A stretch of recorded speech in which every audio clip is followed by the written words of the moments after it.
Councilmember Patton. Here. Councilmember Bragg. Here. Councilmember Spriggs. Here. Mayor Pro Tem Bilbray. Here. Mayor Dedina. Here.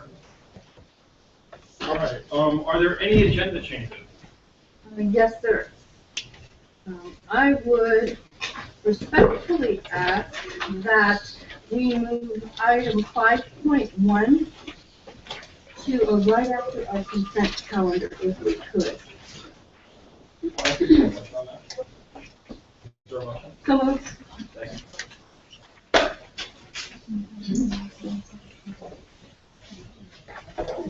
Please vote.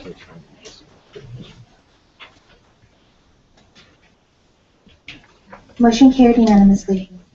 Thank you. Great, thank you, Councilmember Bragg. Great, now we have any reports from council members or on assignments or committees?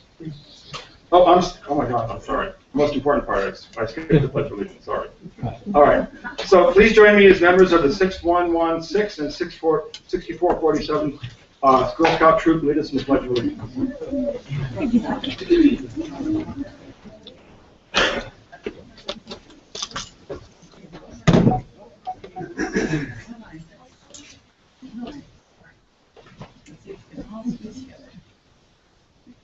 Squeeze all the way over and fill in the whole size quote.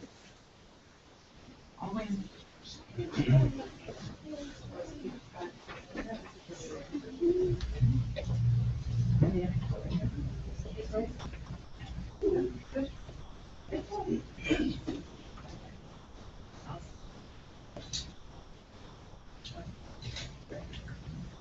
Ready?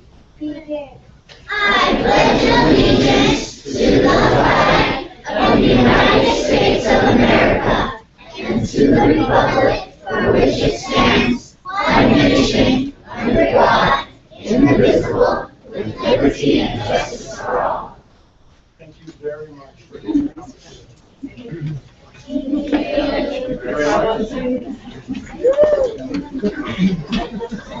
That was a good one.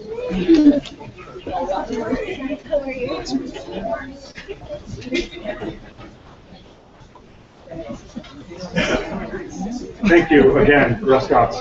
Very appreciative. And now we have reports from council members. Councilmember Patton, any reports? This announcement. March 14th is the Taste of IV. Hope to see everybody there. And Symphony at Sea, or by the Sea, at 6 p.m. It's a big day in IV. And I do not know the time Taste of IV starts. You can do that. 1 o'clock. So I'll be there at 12:30. See you then. Councilmember Bragg. Thank you. Last Thursday, I attended, along with my council members, Ed Spriggs, we attended the Chamber of Commerce Breakfast Networking meeting, where our mayor was the host speaker. It was a packed room, and there was a comment from somebody, one of the attendees, that there was such a positive energy at that meeting and in the city as a whole. And I just wanted to share that with other members of the community, that that's the kind of, we've got a great energy going in Imperial Beach, and all proud of it, all something we can all be proud of. Thank you. Thank you, Councilmember Spriggs. Since our last public meeting, I've attended a couple regional commissions that I've been appointed to. One is the Metro Wastewater Commission. That was on the 5th of February. And it has a new chair, Jim Peasley, replacing Mayor Cheryl Cox from Chula Vista, who's termed out and no longer on the commission. Jim Peasley is the Director of Public Works at Padre Dam. They also tentatively appointed me to be the representative from the Metro Wastewater Commission to the San Diego Public Works Independent Rates Oversight Commission. And I attended that meeting on the 17th, and just a huge agenda and technical items for that. But basically, the Director of Public Works, Hala Rosek, presented an update on where the city of San Diego is with their Pure Water program, which is the massive effort to recycle a substantial portion of our wastewater into drinking water. That was followed by a presentation from the County Water Authority talking about the vulnerability of our water supply, because 80% or more of it comes from the north and runs through Los Angeles. And they spoke about the earthquake risk that is presented regarding our water supply because of the territory that it comes through. And this tied in with the availability in the near future, not so near, about 10 to 20 years, of recycled drinking water, which is local, which will remove some of the risk from earthquake disruption of our water supply, as well as a Poseidon desalinization project, which will also help remove some of that risk. The Public Utilities Department of San Diego made a major presentation on all the activities that they are doing in their strategic plan, and otherwise there was really nothing that would directly impact on Imperial Beach. Great, thank you for that report, Councilmember. The only report that I have is that I think most of us, or some of us, have seen the latest issue of San Diego Magazine that lists Imperial Beach as one of the best places to live in San Diego. Only Chula Vista, the South Bay, was nominated. It was listed, not Coronado. So we're very, very happy about that. It was great to go to the dentist office today and actually see that magazine in the flash. So anyway, I want to thank my council colleagues and the city staff for making that, and all the community members who've made that dream come true. So thank you very much. And now we'll get started with the public comment period. And are there any other public comments, please? I'm sorry, city manager. City manager Hall, do you have any comments? Yeah, Mayor and Council, we do have a couple of last-minute agenda items for you. The consent calendar, which is 2.1, there's some minor corrections to the minutes of your January 21st meeting. And then we have added some correspondence that we have received on the public hearing items 4.1 and 4.2. And I believe each of you have those at your desk. So just want to let you know there were some minor corrections to the minutes before you vote on them. Great, thank you. Now we have the public comment period of the evening.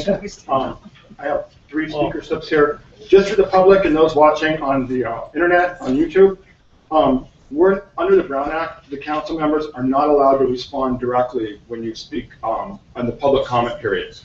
What we can do is direct the city manager to take notes and respond.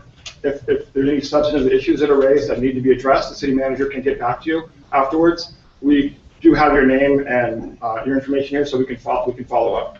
So just want to make that clear. It's not that we don't care, but again, Councilmember Bragg and I actually did training in this, and they made it very clear we're not allowed to, under the Brown Act, which is a state law that regulates how we communicate with the public and with each other, to comment during the public comment period. Of course, we are during the agenda items. Obviously, we are able to communicate and comment on issues. All right, with that, we have Karen Fitch from Relay for Life. And remember, we have about 3 minutes to speak. Thank you. Could you please state your name and your address, please? My name is Karen Fitch. My address is 474 Citrus Avenue, Imperial Beach, California. Hello, everyone. I'm happy to be here tonight. My name is Karen Fitch. I'm a longtime resident of IB and a supporter of the American Cancer Society. As this year's event lead, I will provide leadership for the annual Relay for Life. It's a 24-hour event which will take place at Mar Vista High School field this August the 1st through the 2nd. Our relay motto is, cancer never sleeps, so neither do we. I have volunteered with the American Cancer Society through IB Relay since 2011, just after my husband passed away from pancreatic cancer, making my fight against cancer personal. Cancer took him from me in just 4 short months. He was diagnosed in November. His arm broke, then his leg shortly after. Cancer had a firm grip on him and wouldn't let go. He died early March 2011. I didn't realize until the doctor mentioned hospice that his condition was hopeless. Relay for Life gives hope of a cancer-free tomorrow, and I'm behind that 100%. I'm hoping that by listening to my personal story, it will make an impression upon each of you. There are far too many others with their own cancer stories. Many of these are by survivors, thanks to the research and perseverance of the American Cancer Society. Michelle Gurn, a city employee, has formed a City of IB Relay team. I personally extend my hand and ask that all of the city officials join the team. Make it the best it can be and make a difference. With city involvement, I believe our relay will reach new heights. With sincerity, I also invite the citizens of Imperial Beach to form a new team or join an existing team. Or perhaps even more important, sign up as a survivor or caregiver. One of the most difficult hurdles we face is to have survivors join us. It is the survivors who give us hope, and sometimes hope is exactly what we need. If you are a survivor, we need you. My wish is that each of you will attend our Relief for Life kickoff party that will be held on Saturday, March the 21st in the community room right behind us. Together we can make a visual stand and a long-term impact on the outcome of our fight against cancer. At our kickoff, be prepared to have fun and become informed. We're preparing a free lunch. Who said there is no such thing? Please join us. Put it on your calendar. Make it important, because it is. 11 a.m. Saturday, March the 21st. I have relay and kickoff information for you tonight.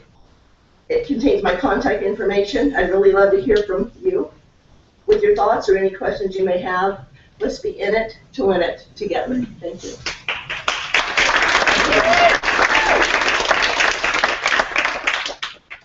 Now we have Jean Engel.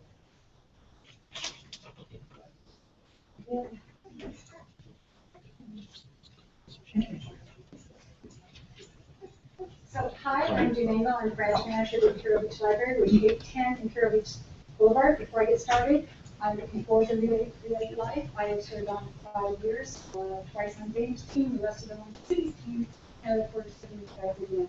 Have you on this one, John? Really? Yes? From anyhow, it's great, and I'm proud to be part of the team. So I actually am here because I want to introduce you to Julia. Julia comes to us from the Maze, that she is my newest library employee. She has a specialty in teams. In case you haven't seen a pattern, the last couple new employees have a team background. They're reaching out to our youth and anticipation of the new library and new programs that will come in. So Julia, just hi. It's really nice to actually come over and greet all of you on the council, and I look forward to actually being in the new library. We're really excited about that, and we can't wait to see it in progress. So anyway, I'm very happy to work with you. I'm across the street. I'm happy to assist with whatever your needs may be in the way of the library and our resources. So it's nice to meet all of you. Thank you. Thank you very much. Mayor, if I could add, we actually have on display in the foyer the 3 renditions that are being considered for the new library in IB. So if you'd like to make some comments or make your vote for one of those elevations, we would invite anybody to go to the foyer at City Hall and let them know your thoughts. I would also like to encourage everybody to do that, because your comments are important. Even if the library or design you wanted wasn't selected, your comments about something you like about it might be incorporated in the one that was. So please come put your votes in. Thank you. Great, thank you very much. Now we have Candy Unger. Candy Unger, 655 Seacoast Drive. I just wanted to invite you guys. Tomorrow morning is the San Diego Tourism Authority's annual meeting. It's at 7:30 in the morning at the Marriott in La Jolla. I think with the path IDs on right now, we should probably be looking into this and being involved with it. So if you guys want to go, I've registered Lori and Ed already. I thought you two would probably be most likely to come. If you want to go, give me a call tonight or text message me and we can carpool. Thank you very much. There's one more. So now we have. There's one more. Yeah, I put it up there. The blue card. We can't miss. Kimberly Paris. Good morning, City Council, or good evening, City Council. Kimberly Paris, 284 Elder Avenue, in Ivy Beautiful in the Imperial Beach Farmers Market. And I'm just bringing before the council and to the city manager something that I have noticed within our community. We now have a lot of tourism. Running the farmers market on Friday, we are closing at 6 o'clock in the winter and at 7:30 in the summer. We have 2 hours before the time of opening and after the time of closing for tear down. The bathrooms are being closed at 6:15. I only live a couple blocks from there, so it's easy for me to just run up to my house and use the restroom, so it's never been a big deal. But what I do want to bring forward to the council here is that we now have tourists that are on the plaza that are basically indicating where is a bathroom, where can I use a bathroom. And so I just wanted to share with you that at least when we're out there, that these bathrooms are being closed very, very early. We're trying to create a little bit more of a atmosphere of welcoming to the tourism public. And if at all possible, I know these are big gates. I know on Friday we would have no problem when everybody's done tearing down at the market, closing those gates off for the community, or trying to find a way to keep the cost down to help out with that, to help with just creating that kind of environment for the community. Thanks, and looking forward to the meeting. Thank you very much. Okay. Now we move on to agenda item 5.9.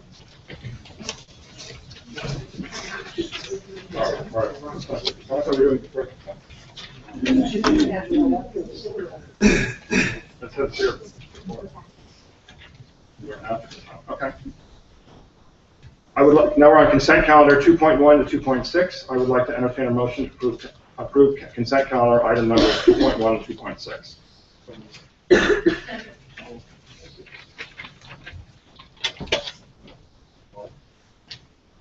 Can we take a vote?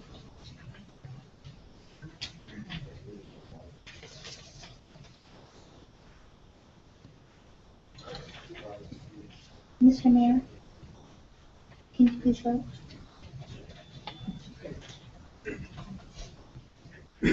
Motion carried unanimously. Now we have agenda item 5.1, proposed BSA Eagle project presentation.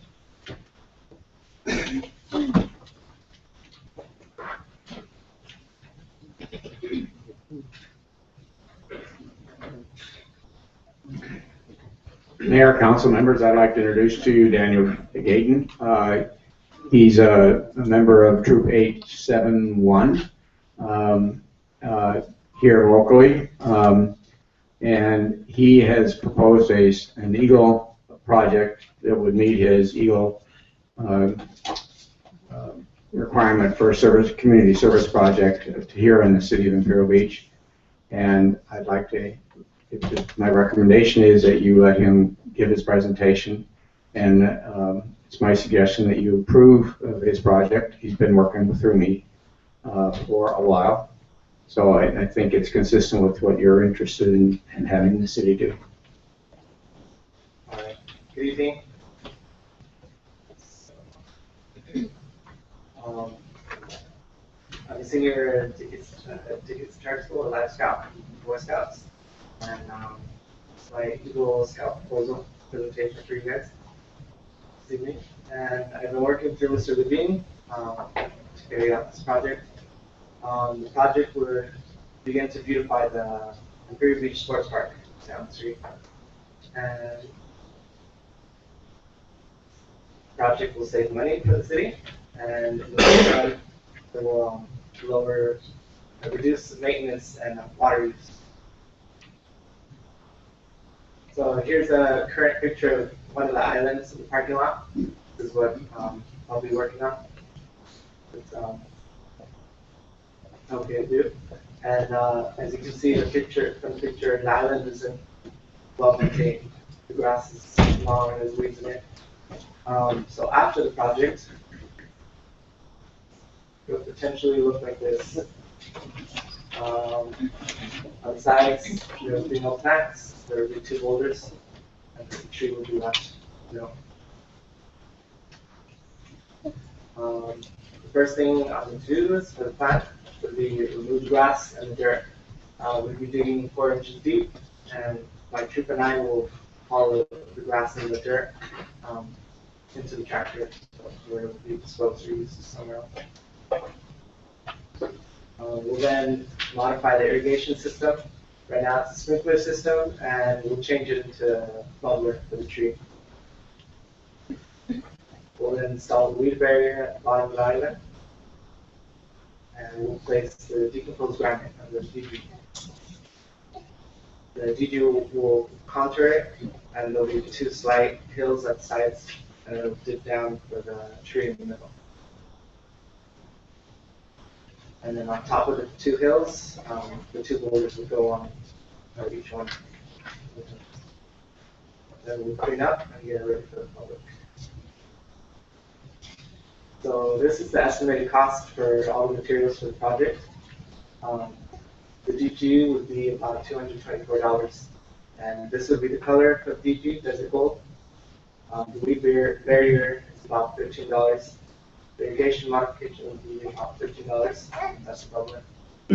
2 boulders would be this color, and $365 for both of them. The estimated total cost would be $620. So my question for the city council would be if they could grant me permission to execute this project and support me by funding the project. Thank you for your time. Any questions? Thank you for that excellent presentation. Council, do you have any questions or comments? Councilmember Patton. Thanks for the presentation. Did I miss what type of tree, or is there an existing tree? There's a tree that's already in that lane. So it's there on the right, in the middle. Okay. The one with the grass? Uh-huh. And then the one with your picture. It's not the same island, it's another example. How many items? I'll be doing one. Okay, thank you. Councilmember Brett, let's go down there. Councilmember Brett. Thank you. Thank you for your presentation and your consideration in choosing the city of Imperial Beach. You hit the nail on the head with 2 of your goal objectives for lowering the maintenance and the water usage. This is something that through, working through our public works director that we strive to do. So I just wanted to thank you in partnering with us to achieve those goals. Thank you. Councilmember Sprites. Also, thank you very much for doing this for the city of Imperial Beach. It's a great-looking project, and you did a great presentation. I just had a question, and or maybe 2 questions. One is the example after shows plants instead of boulders, and so you're going to substitute boulders instead of plants, just to be clear. Okay. And the ground treatment or the sand treatment, maybe you or Mr. Levine could answer this. How does that hold up in our sort of windy, stormy, rainy conditions? Does it go away and have to be replaced? Does it wash away if there's rain? We know the answer with respect to grass, it stays there, but I'm not sure about the sand. The DG is a very stable product that will generally stay pretty much where it's located. It's the same DG that you see out here in front, and it doesn't really wash away. And we use it in other places in the city. And if you look at the shopping center down there at Home Depot, the contour that you're seeing in his example is where that came from. And that's the DG that they're using, or similar to that, and it stays there very stably with the rain that we've had. So I think it's a good product, sir. Excellent. Thank you. Great. Thank you very much for that excellent presentation. Would you have a question or comment? No, I just thought maybe Mr. Spicer would like to get up and ask that we not do this project. No, this is something that Mr. Spicer's asked for a long time. He helps maintain that area, and he says that these islands are very difficult to maintain. It's hard to get the mowing equipment there and whatnot, so I think he's looking forward to that. So. Excellent, thank you. All right, now with that, I would like to entertain a motion to authorize the city manager to sign the Eagle project plan for Mr. Gayton to continue the project development and construction approved by city council and city staff. Do I have a motion? You have to get a vote, please.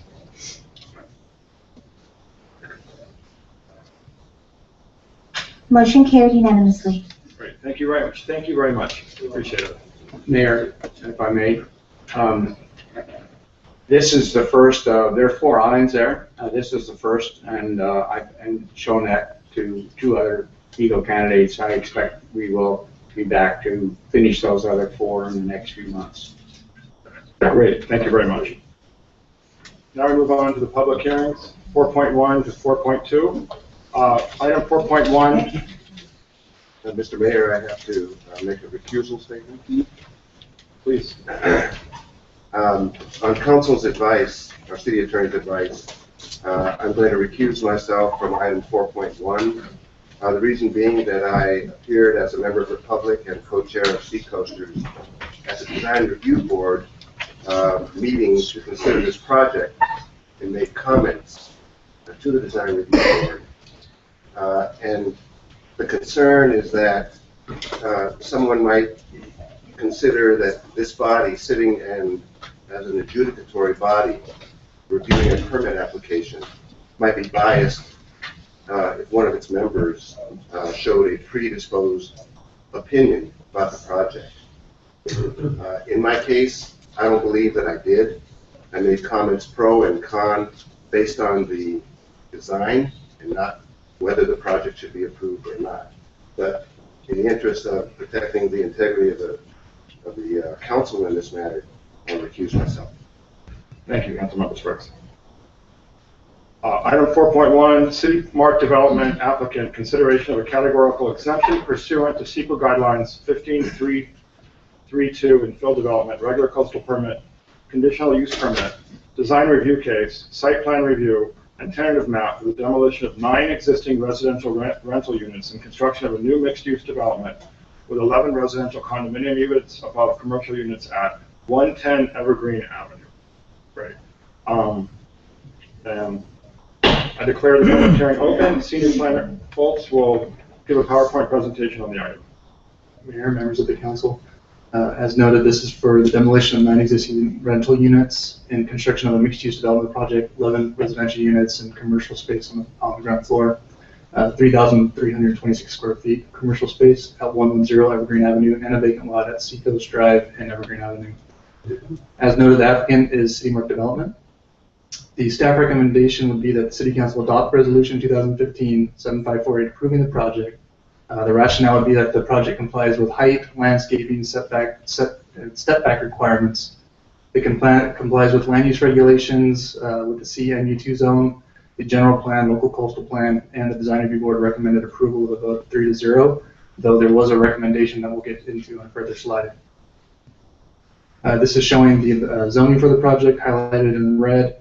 To the north and south of the project site is the same CMU2 zone. To the east is R2000 residential zone, and to the west is Pure Plaza. And this is the project site at Evergreen Avenue and Seacoast Drive. And the project site today, vacant lot in the front, and then the residential rental units to the east. And this is the project site and the property to the east. The properties to the north. Property to the south and west. And then this is the site plan for the proposed project. At the ground floor, 3,326 square feet of commercial space is proposed. It would locate off of Seacoast Drive. There's 11 residential units with a requested conditional use permit for a higher density of one unit per 1,210 square feet per unit for the overall lot. The typical density is one unit per 1,500 square feet, though you could request a higher density if you're on the east side of Seacoast Drive, and if you provide 2 incentives listed in our code. The 2 incentives proposed for this project is that over 25% of the units would have 3 bedrooms or more. There's 3 bedrooms proposed for 8 units on this project. So proposing 72.7% of the units would have 3 bedroom, so they meet that incentive. The second incentive is that they would achieve a green building certification.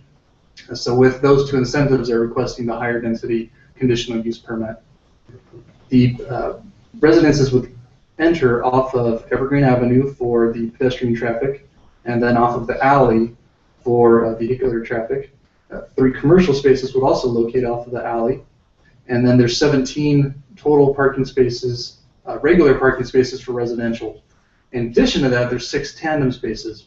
Our code says you can't use tandem spaces for required parking, but it can be in excess of the required parking, and that's what's being proposed for the project. So there's 17 residential parking spaces, and then there's 6 extra tandem parking spaces within the underground or the grade floor garage. This is the second floor plan where the residential units would locate on the second floor. The lobby, again, is on the ground floor here. There's an elevator and then a staircase where you'd enter a courtyard. And then there's 5 units that would face Seacoast Drive, 3 on Evergreen Avenue, and 3 on the alley. And there's another staircase that would enter and exit from the garage. This is the third floor plan, which follows the second floor plan vertically. And this is a chart showing the setbacks and the stepbacks. The red line is the property. The blue line is the setback that is being provided at the for the ground floor. The gray area is the floor line above the first floor, and then the green outline is the second and third floor outline.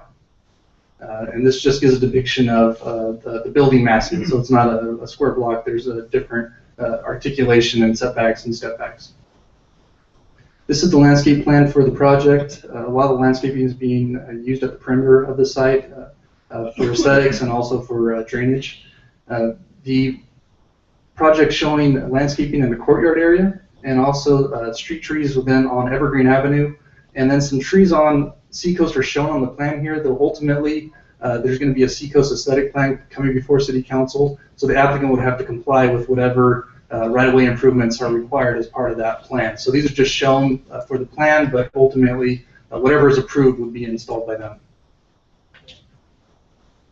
These are the elevations on the east and west. The west is the elevation facing the ocean. The project's proposing a height of 35 feet. The typical requirement for the CMU2 zone is a 30-foot height limit, though you can request 35 feet with a conditional use permit with 2 incentives, just like the higher density request. It's a similar request for additional height. And just like for the higher density, the project is proposing more than 25% for 3-bedroom units and then green building certification. The project meets setback and stepback requirements. The project is also proposing a floor to ceiling dimension of 13.5 feet instead of 15 feet for the commercial space. So the code requires 15 feet, though due to the height limits, it's difficult to achieve that and still have a desirable residential floor to ceiling dimension above that. So what the applicant's proposing is a 13.5 foot floor to ceiling dimension on the ground floor for the commercial, a little over 9.5 feet for the second floor, and then it would be 9 feet for the third floor. And this reduction would be an adjustment of 10%, which the code allows for a 10% adjustment, administrative adjustment, which is what the applicant is seeking. During the design review board meeting, there's a bus stop currently located in the center of the site on Seacoast Drive. It's on the private property. This bus stop would be relocated. We're currently working with MTS to discuss possible alternatives for where that bus stop would locate. Right now, because we don't have, we haven't met extensively to find out other alternate locations, it's being proposed at the northwest corner of the site, and the design review board recommended to enhance the aesthetics of that wall to provide a greater aesthetic appeal. So the applicant proposed a trellis and landscape elements on that wall. And to note again, there's still discussion of relocation of that bus stop. Are there any alternative locations that may work better than this location on private property? So that's being discussed with the city and the Metropolitan Transit System. These are the elevations on the north and the south. So the north elevation is accessing off the alley, and then the south elevation on Evergreen Avenue. And one thing to note is on the west side of Evergreen Avenue is where the commercial unit would locate, and then heading east is the entry area for the residences, and then further is screening for where the parking would locate. And it's somewhat difficult to see on this plan, but there's a variety of materials and landscaping, which we show on this plan here. So this is the elevation on the south when it's fully landscaped and improved. So these are street trees that are proposed, landscaping along the front of the building on the west portion, the residential lobby area, and then there's a landscape planner that would have a growing landscaping that would go through the wood elements to further screen the project and provide aesthetic appeal.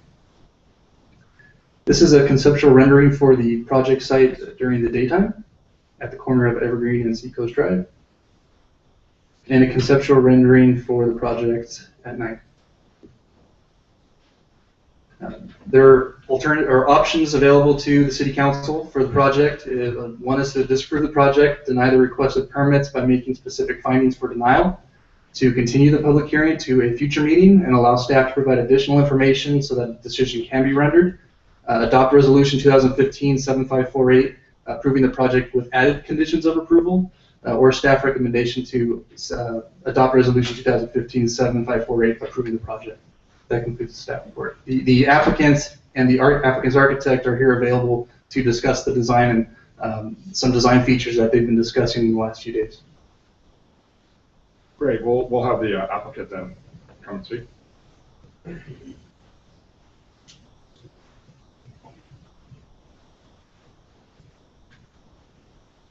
Thank you, Honorable Mayor and City Council members. My name is Russ Haley. I'm with City Mark Development. We're at 3818 Park Boulevard, San Diego, California, 92103. I'm here with my business partner, Rich Gustafson, here. Two of us have been with City Mark Development. We're the owners of City Mark Development. We've been building throughout San Diego County for the last 15 years. We specialize in mixed-use projects, residential with retail. Everything that we endeavor to do is award-winning, and that's something that we're quite proud of in our history. I also have with us our architect, Kurt McKinley, here. We have our landscape architect, John Powell. I have Tyler Lawson, who's our civil engineer. So we have, to the extent anybody has any questions today, we're more than happy to answer them. We're excited to be here. We spent a lot of time with staff, and it's been a great experience since last summer to come up with the project that we have in front of you. A lot of constraints, but also a lot of opportunities. And we recognize the fact that this is really a key block for Imperial Beach. And when we set out to design this project, we wanted this to be a real special, time-lasting building that will stand the test of time, and that will be inviting at the ground level, at the street level, for both the citizens of Imperial Beach as well as tourists.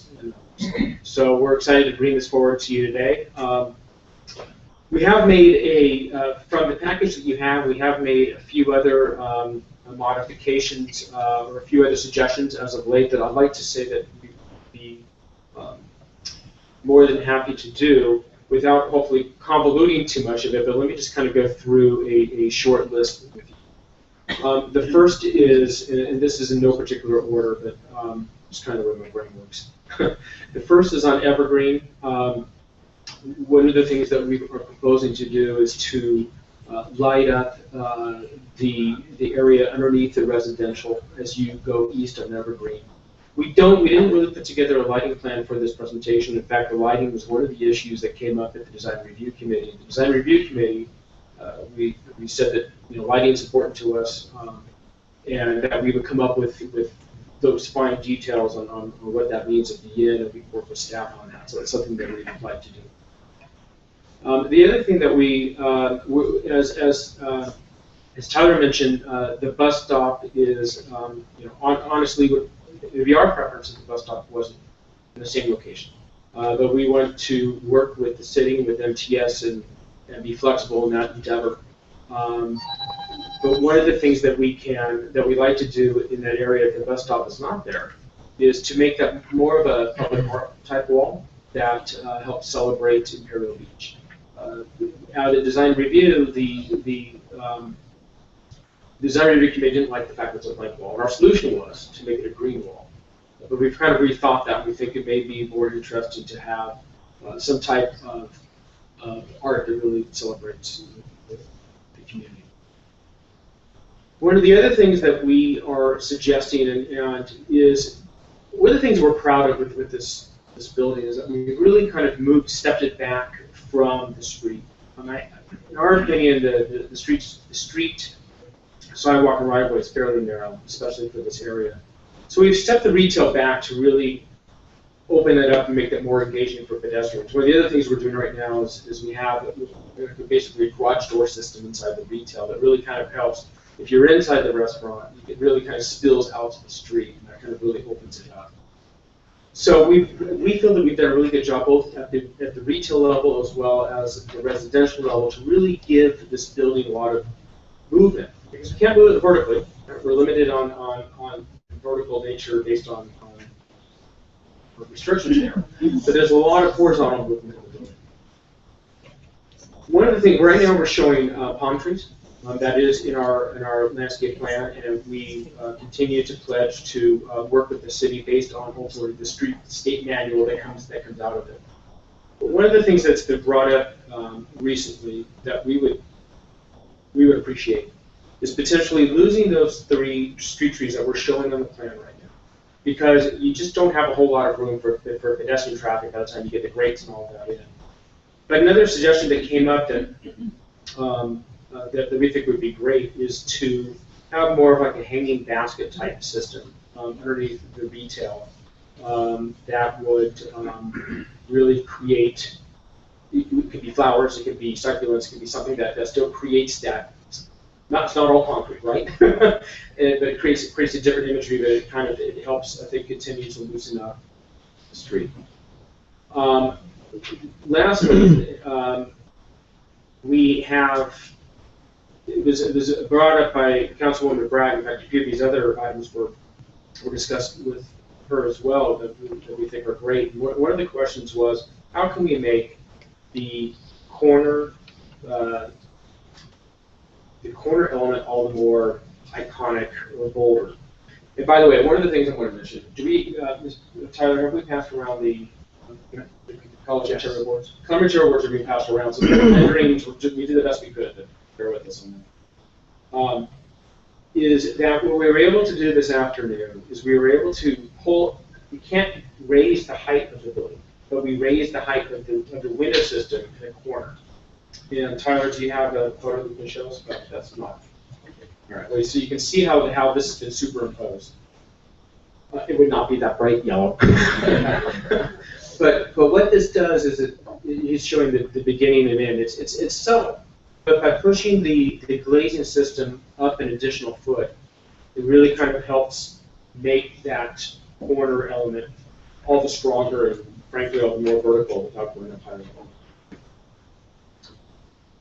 So those are the changes that we have been discussing, and we're here to answer any questions that you guys may have tonight. Again, we have a whole team, but we're excited to be here, and we respectfully ask for your approval tonight. Thank you. Great, thank you. At this time, what I'd like to do is open up the public comment, and then council can have a discussion and ask questions to staff now. We have a lot of speaker slips, and so first we have Shirley Nakawasi. I'm Shirley Nakawasi, 193 Seacoast Drive. I am, my office is right across the street from this. I just want to talk about whether, if you do approve this, if you could throw in another condition. What I'd like to do is for all of us to take the walk that we've all walked. I'd like for you to go to the end of the pier and walk back. And what do you see? When we're looking out and we're coming back from the pier, we're going to see Serpent. We're going to see the building where we work. We're going to see Bivvies. And we start to see as Imperial Beach opens up during the walk and our vision becomes focused. This is one of those pivotal points of architecture that we really are going to need to focus on. What we're going to have here is monumental. It's going to be there throughout all of our lifetimes. And I don't want to take this lightly. So when I saw this project, I looked at it and I superimposed it over today's existing buildings. And what I saw was a rather flat, horizontal roof line. He's got some great architectural interest and the step backs are wonderful. The landscaping plan, I agree, we could make the adaptations to. We have had conditions, specifically Denny's Market, which is now our Subway, We did the exact same thing where we eliminated the street landscaping. We made a condition that he do vertical landscaping, which was up on the building and inlet and window boxes, so that he didn't have to tear out the sidewalk and put in additional landscaping. We have also done that at the car wash on Palm Avenue. I concur with that. But the horizontal line, I'm really not happy with, and I don't want to add any additional burden to the applicant, but what if we were to stagger the roof line at the same pace as the step backs? And so that if I could see the east elevation, Mr. Polk, if I had a slightly higher roof line, such as a parapet, not to actually bring the building up, but merely a false front. If I had an additional height up on the extreme north end, so folks, I'm looking at the lower part of that building there, and imagine just as the step back that I have this step system going, where I have the roof line and it slowly steps down. And if you were to approve this, I would ask that you could make that a condition. It would not have to go back to DRB, as it's a very minor point. But I think it would add a lot of visual interest to this project. And again, as we take that walk that we've all walked from the end of the pier back, and would again add to the visual interest. With the step back, it'll actually be kind of cool, because it will look like the building is shrinking as it's going towards the street line, which is a nice pedestrian effect. Thank you. Great, thank you very much. And now we have, what was it, Claire? We have Dennis and Laura Robbins. Are you separate? Separate. Two separate? Great. So now we have Dennis Robbins.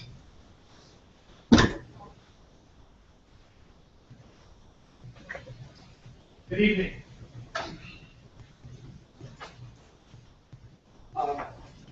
We reviewed the project. Please, Mr. Robbins, just state your name and your address. Dr. Dennis Robbins, 130 Evergreen. I'm speaking for Unit 1, as well as another owner, and two other owners are here as well. We've reviewed the project at 110 Evergreen for this 35-foot structure, which will be proposed to be constructed blocking 130 Evergreen Avenue units views to the ocean. This proposed structure is being built at our great disadvantage. The material reasons we purchased these properties were based on several considerations which would be undermined by the decision to promote and allow the proposed obstructive structure to be built. Our ability to enjoy the ocean breezes, enjoying the sound of the waves crashing, the abundance of sunlight on all floors, the ability to partake of spectacular sunsets and sunrises from our rooftop patio, second floor and loft window will be lost. Our ventilation and lighting will be severely compromised. The structure will definitely deprive us of our use and enjoyment of this property and that of other owners as well, four specifically. The ownership of rightful possession of land necessarily involves the right to the unimpaired condition of the property itself, and also some reasonable comfort and convenience in its occupation taken from Prosser, towards page 591. This compromises our property right as well as creates a clear nuisance, interfering with the right of our undisturbed enjoyment of the premises, which is inseparable from the ownership of property. And while we're all very excited about the distinctiveness of IB, I think this really puts IB at great disadvantage. When you have someone that has something that they enjoy and somebody else comes in and takes it away and completely deprives them of that. We prefer the structure not be built, but if one is built, we have spoken to the developer about some kind of restitution to compensate us for our loss. We've been told that by the developer, by Russ specifically, that it's not much of a loss to us, and I really contend that taking away an ocean view in Southern California is a big loss. It's a significant loss. We have approached them as a gesture of good faith with an annual resolution, which we discussed a few days ago and never had the courtesy of a response or a follow-up that was received. The city further claims that via Tyler and Wade, that the view is not protected and seem to care little about preserving the use and enjoyment of its citizenry. Yet specifically shutting off the plaintiff's view is clearly noted as nuisance in Prosser's law of torts. And page 598 is supported by several precedent cases, which I won't bore you with at this time. Anglo-American jurisprudence since the 18th century supports the ability of one to enjoy one's property. that logic is significantly undermined and ignored by this proposed construction, which will block all floors of unobstructed views. Again, our future use, our value, and our ocean view is undermined significantly. We appeal to the city council and the developer to work diligently to preserve this classic Southern California that is clearly depicted and embraced in the front. Mr. Roberts, if you could just wrap up. I thought that we were all entitled to equal time. No, it's 3 minutes for public comment. The Okay. developers have put together 4 different. We ask that we really rethink what kind of community we want and really oppose the building. Of Great, thank you. And just to comment to the public, you are available to give longer presentations in 3 minutes. You need to combine your comment cards to do that. The app, just for the record, the developer did do that with, I think, 4 different comment cards. That would be in a total of 12 minutes. So just to make that clear. Now we have Laura Robbins. And just remember again, it's a 3-minute comment period. Everyone's able to put in a comment period and join with another friend or a colleague or a family member to actually have a longer presentation in 3 minutes. I won't take anywhere near 3 minutes. My name is Laura Robbins, and I live at 130 Evergreen. I am in the back unit, the alley unit, and I will probably be one of the most affected people by this new development. I think what bothers me so much is that the building is going to go higher than our existing building. And that means that we will get, we have a lovely view now. I realize that that's not ours to guarantee. But what bothers me so much is we will not get a breeze. We will not get any light for our entire unit. We do have a few windows on the alley side, but even our alley view is going to be so compromised because they are going to build right to the property line. And there is only going to be about, I think at most, a 15-foot, at the very widest part, 15 feet between our building and the first unit. And what we are going to, our view is going to be a solid wall. And that's all we're going to see. And as long as we look to the right, and as long as we look right, and as long as we look to the left, that's all we will see is this massive building. I'm glad that development is coming to Imperial Beach and improving it, but it's coming at a great personal cost to us, and it will really detract from our property values. Maybe down the road, those property values might be okay, but at this point, it looks pretty abysmal. And I really hope that approval is not granted, that people who are going to be affected of this are taken into consideration. Thank you for your time. Thank you very much for that. Now we have some additional cards. Nicole Hazelton, are you asking to speak or just to be on the record? Just for the record, Nicole Hazelton supports the project 4.1. Marla Harlan, are you asking to speak or just to be on the record? I'll be on record. Marla Harlan supports item 4.1. Brennan Hovland, are you asking to speak or to be on the record? On the record, please. Great. Brennan Hovland supports the project. Ashley Ortega, are you asking to speak or to be on the record? On record. Great. Ashley Ortega supports the project. And then we have Lynn's Cole. Lynn's? On record. Lynn's Cole supports the project. And now we have Claire Buckley. Are you asking to speak or just to be on the record? Speak. Okay. Remember to please state your name and address for the record, please. My name is Claire Buckley. I live at 632 Dahlia. We all know that Imperial Beach, particularly at Seacoast, is a very high density area. In the 90s, we fought to keep density down in single family residential areas. We did that. At that time, we had 40-foot height limits. At that time, in the building on Evergreen, the one that goes 3 stories high, Kiki and Harold Wasserman owned a unit there, furthest west and furthest south. They had all 3 stories. They left in the 90s because they knew something had to be done. That's right. They've always known that horrible corner needed something done. it's been a place where I bought a chair from somebody selling used stuff. It's been an eyesore. It needs a development. I don't know what you're actually talking about, Shirley, when you talk about the spear setting.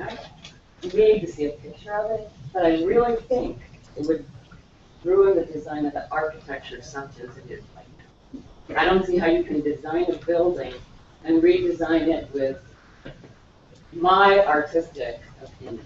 To me, the yellow front is very interesting.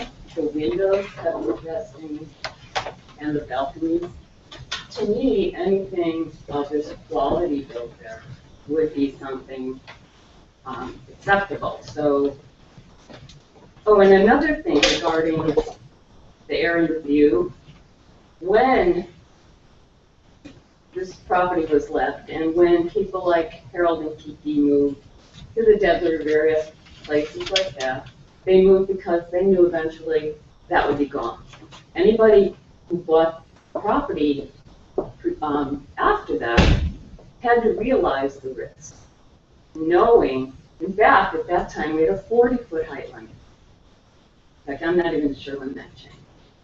But at that time, people expected their view to be gone entirely. And I just don't know how you can really change something like that in a city of our size, where we want to increase growth, and in an area that has high density. My only concern is the parking spaces, but it sounds like they're fairly close to 2 per apartment. And I really think that's about all I have to say.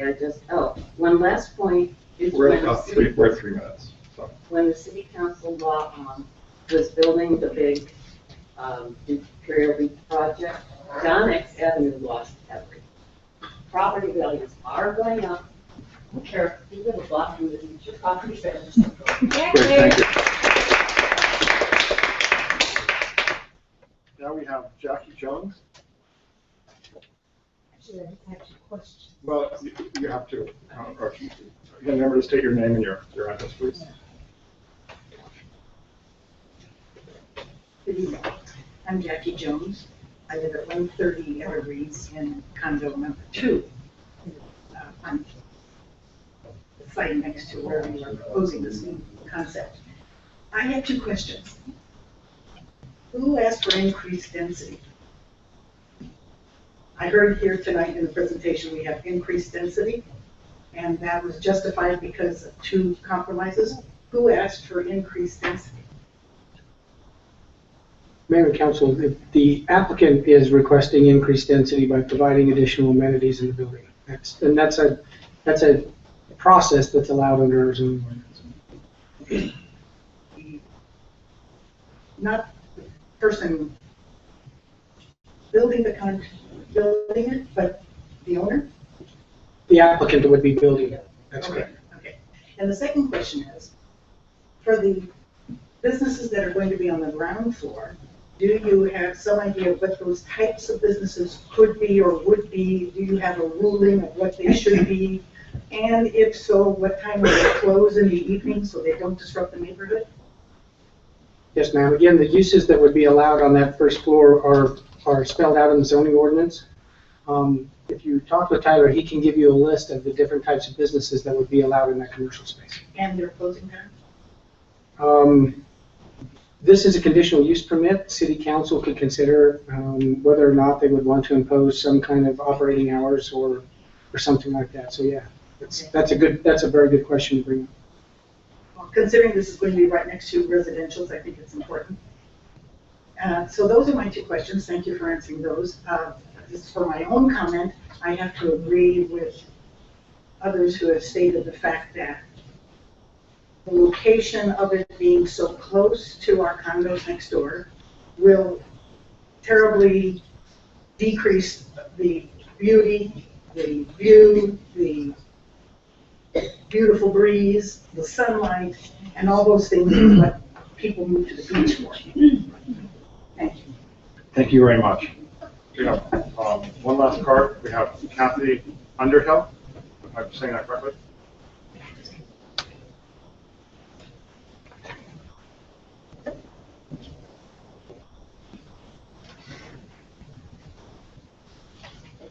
Good evening, and thank you for giving me this opportunity to speak to you all. My husband and You I... can state your name and address for the record, my name please. is Kathy Underhill.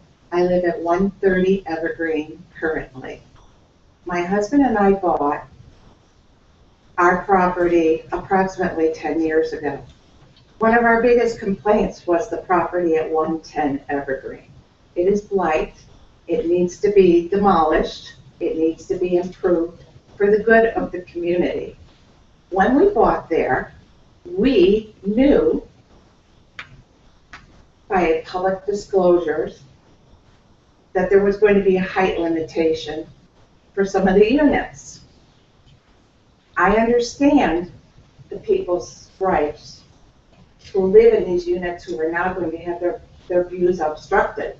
But when they bought there, they should have informed themselves. We did.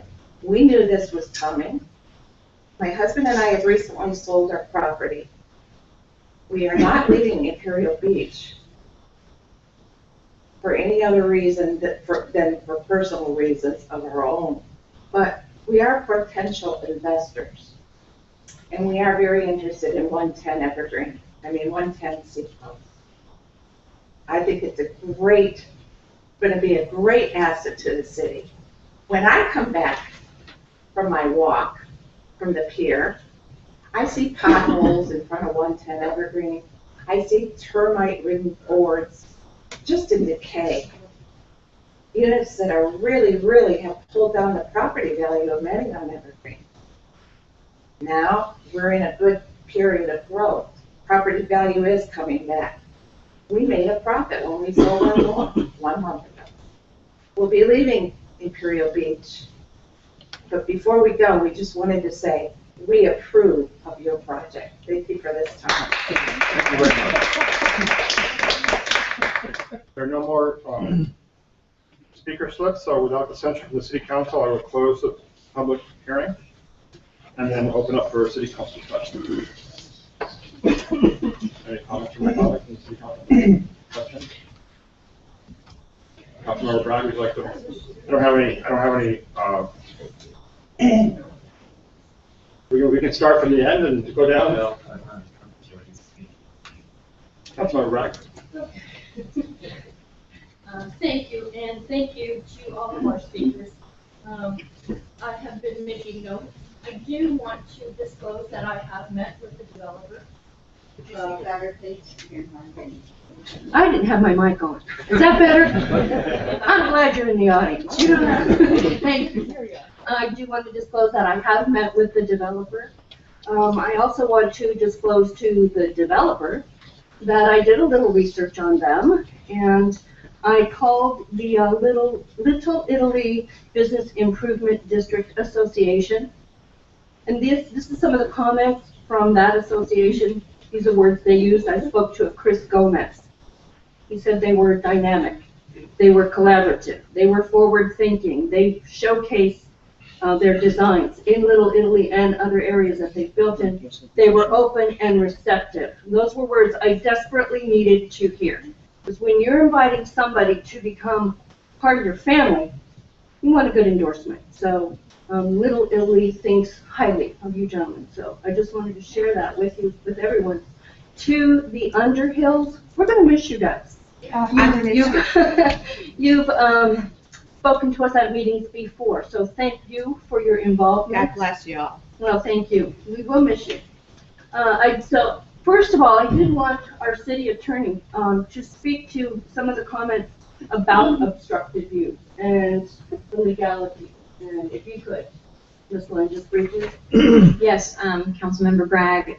The general law in California does not protect views, light, air. So unless your property has an easement on it, the developer's property, the applicant's property, if there was an easement on it saying they couldn't build over a certain height or they couldn't build at all, then it would be different. Or if the city had a view protection ordinance, that would be different. In this case, none of those things exist, so the protection of view is not a legally valid claim. What the project proposes does build within the city's guidelines, and the way you have protected views is that you do have a height limit, and you have these setback and step back requirements, and so the proposed project does meet the city's guidelines. So there isn't any other claim for view protection for the neighbors. Okay, thank you for that. I just wanted to reiterate that this development has met the requirements of the setbacks and setbacks. I have to agree with Shirley Nakawatase, and this is the comment that I had to the developer. When you're standing at Pier Plaza, this is what you're looking at. So for all of us, you know, and the developer and I, we kind of went back and forth, and they were saying, you know, well, when you're a resident and you're looking out, well, you know what, Mother Nature has given them the best view in the world. But I want from the developer the best view in the world from us looking at the project. So I totally agree with Shirley's comments. One of the things that the developer didn't mention, and I was a little disappointed, is that actually the very front window is supposed to replicate a lifeguard tower. So see, I had to tell you that, right? Okay, so he said, well, Lori, it's really subtle. And I said, it is, and I'm not a subtle person. But so I appreciated that they incorporated elements of our community into this project. Some of the discussions that we had, and I'm glad that the Design Review Board voiced these concerns, also was the bus stop. I could totally support that bus stop being moved. When you come down Evergreen and you make that corner, I think it's just a horrible location for a bus stop. And because of my service to this community on the transportation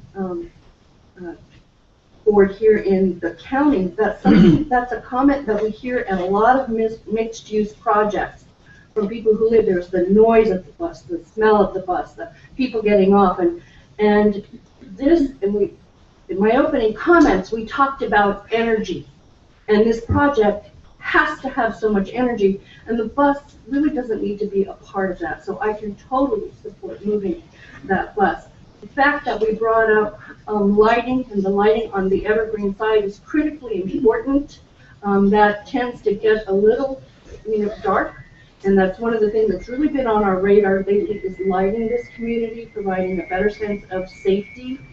So I really appreciate that. And then going back to the bus stop, and if we could potentially have a piece of art there, whether it be interactive and a bench, I think is a nice replacement for the bus being gone. As far as the landscaping, the hanging baskets, as long as there is additional landscaping, the removal of the trees, and we have to think about this because what the developer has given us, it's a give and take situation. We're giving, so we want to know what the public benefit is of this project, and the widening of these sidewalks is enormous. We can't overstate that enough when you think of mothers with strollers being easily, because we all know our sidewalks are very narrow.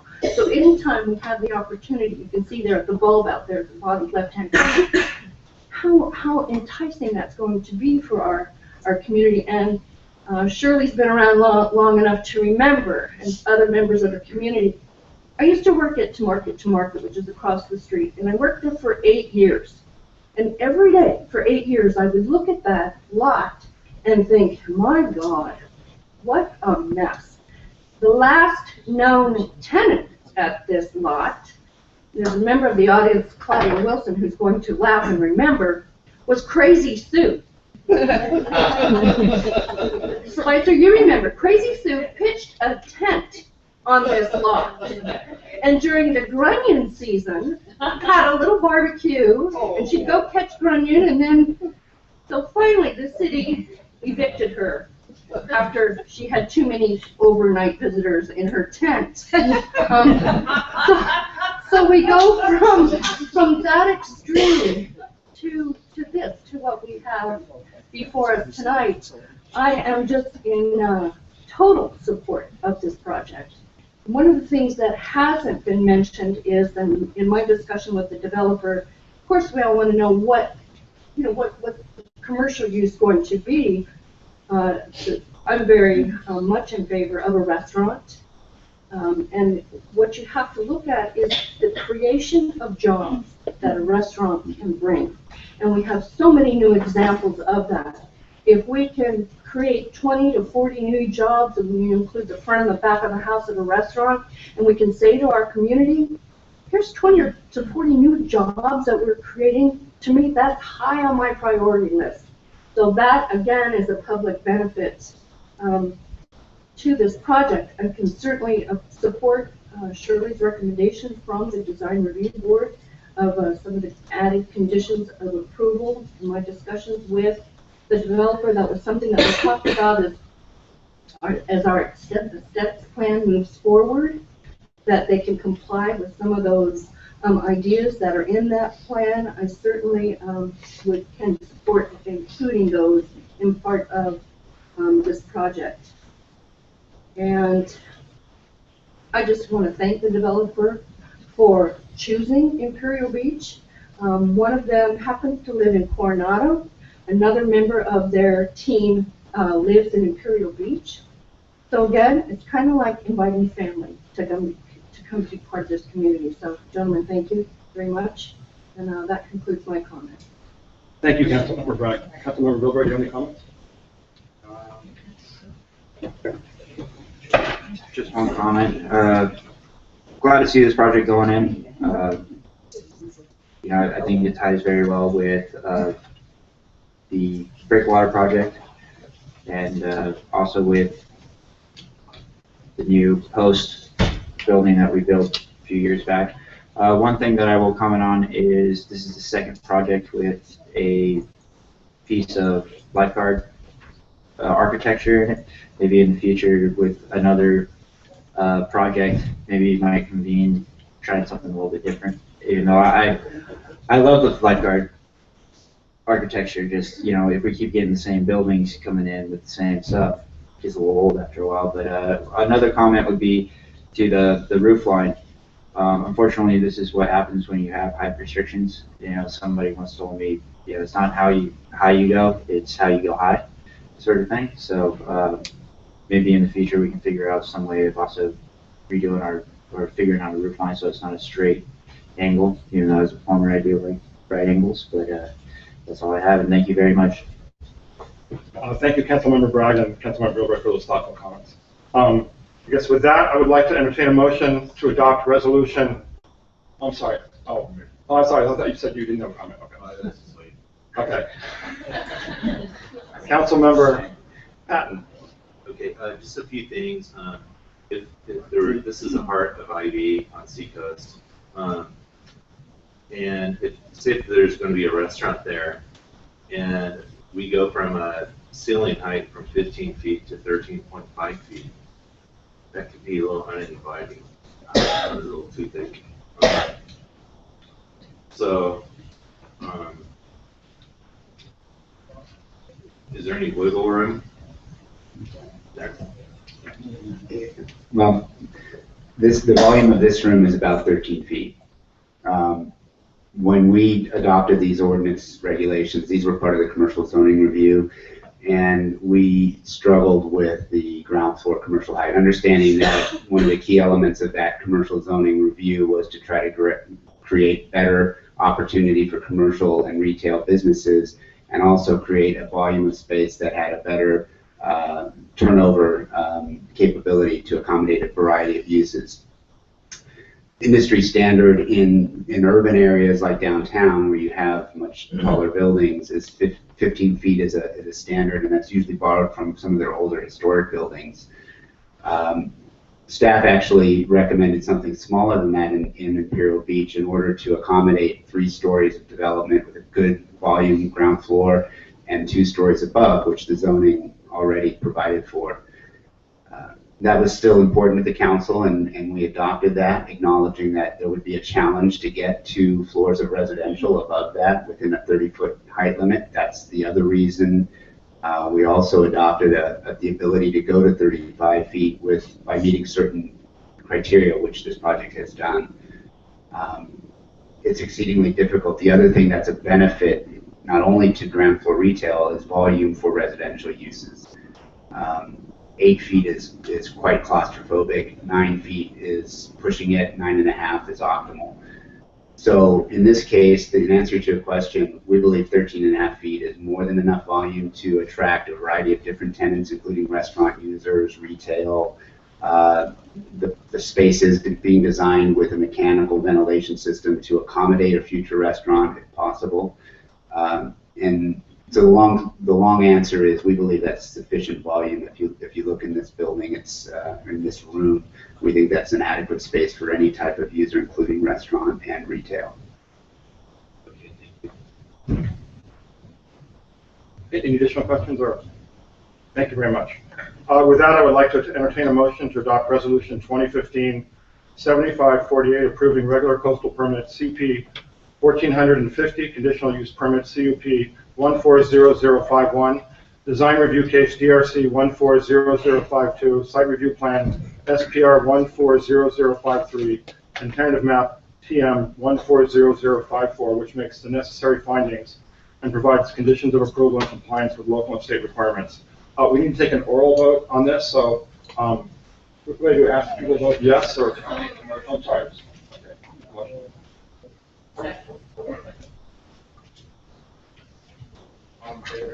All in favor? Aye. Any opposed? Motion carried by the following vote. Ayes, Patton, Bragg, Bilbrey, Dina. Spriggs disqualified due to a potential conflict of interest.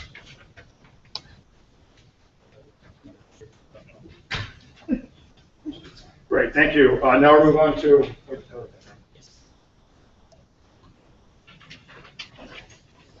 and Councilmember Spriggs, item 4.1 was approved unanimously. 4.0. With thoughtful comment from our council members. Thank you. And the public. Agenda item 4.2 now, we're on City Mark Development.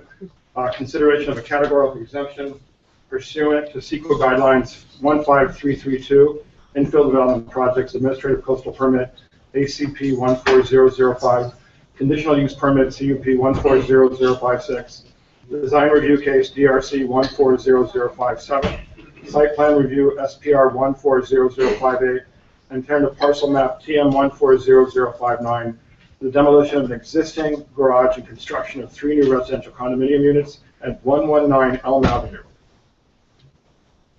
I declare the public hearing open, and Senior Planner Fultz will give a presentation on the item. Thank you.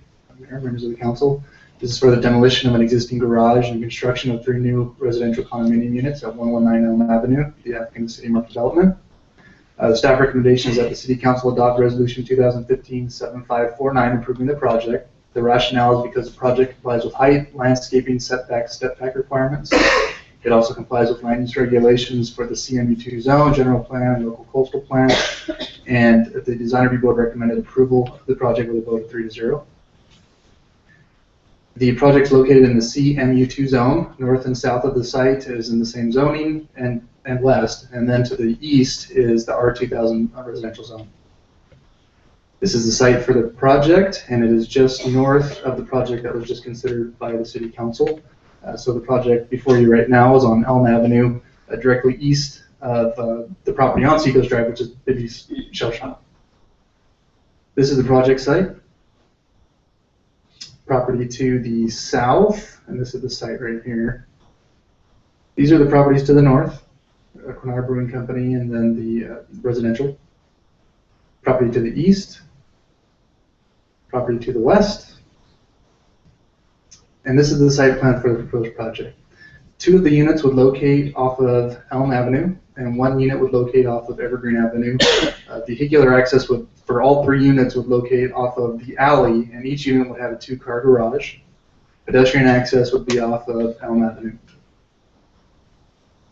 This is the 2nd and 3rd floor plans for Building A, which are the 2 units that are facing Elm Avenue. You have loft on the 1st floor, or the 2nd floor with a terrace area, and then on the 3rd floor we have bedrooms. And then the 2nd and 3rd floor plan for Building B. And these are elevations for Building A, which again is the building on Elm Avenue. The project's proposing a height of 34 feet 3 inches. They're also requesting a conditional use permit for that increased height. The applicant's proposing 2 incentives, similar to the last project, where each of the 3 units would have 3 bedrooms. The requirement for that incentive is to have 25%. They're proposing 100% for the units. And the second incentive is that the project would have green building certification. The project meets all setback and step back requirements. And this is the elevation for building B that would locate on the alley. This is the landscape plan for the project. Again, landscaping on the barriers of the project. The drive aisle and access way would be a turf paver, a decorative paver, and various landscaping throughout. And this is a rendering for the project site. We're looking at the Elm Avenue elevation. Each of the unit would have fairly distinctive because each unit would have a separate coloration. These are 2 in the front, and in the back you can see a little bit of different color. And again, this is a rendering for the site. The different options for council tonight is to either disapprove the project and deny the request permits by making findings for denial, to continue the public hearing at a later date so that we can provide additional information so that a decision can be rendered, to adopt the resolution with added conditions of approval, or staff recommendation to adopt resolution 2015-7549 approving the project. Great, thank you. And once again, we have the applicant would like to make a presentation. Just for the public record and for the public to know, the applicant has submitted 4 speaker slips, which in theory would give the applicant 12 minutes to speak. Thank you. Thank you, Honorable Mayor and City Council members. I'll keep this brief. We still have the same consultants here from before, so to the extent that you have any questions at all, we're here to answer them tonight. That we are very excited about this project. Will, I think, be compatible with the project that you just approved, but yet it is a little bit of a different product and feel altogether at the same time. We're very excited and look forward to asking you for your approval tonight. Thank you. Great, thank you very much. We'll just go to the public comments first before we open up council discussion. We have I think there are 1, 2, 3, 4, 5 people that provided we're on the record of supporting the project. Again, support item 4.2. I'll read their names. All of them support this project. Nicole Hazelton, all of them are also Imperial Beach residents. Marla Portland, Brennan Hovland, Ashley Ortega, and Lynn's Cole. All are on the record supporting the project. Have the speakers up, sir. Thank you very much for. Oh yeah, sorry. Nicole Hazelton would now like to speak. Thank you. And again, please remember to state your name and address for the record. Thank you.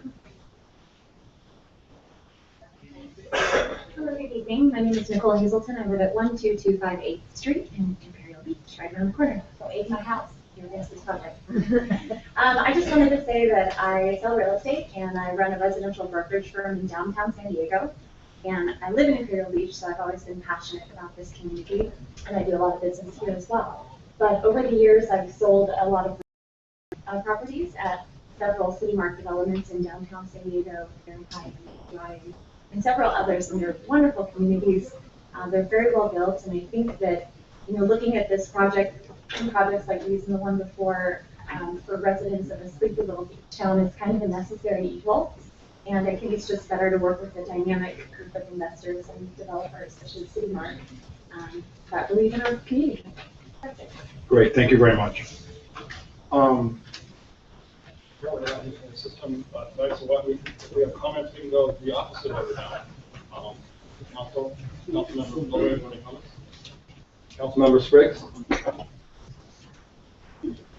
I guess my only comment is a question, and that is the Unit B that's on the alley. Could we take a look at that again as far as the entrance, how that works?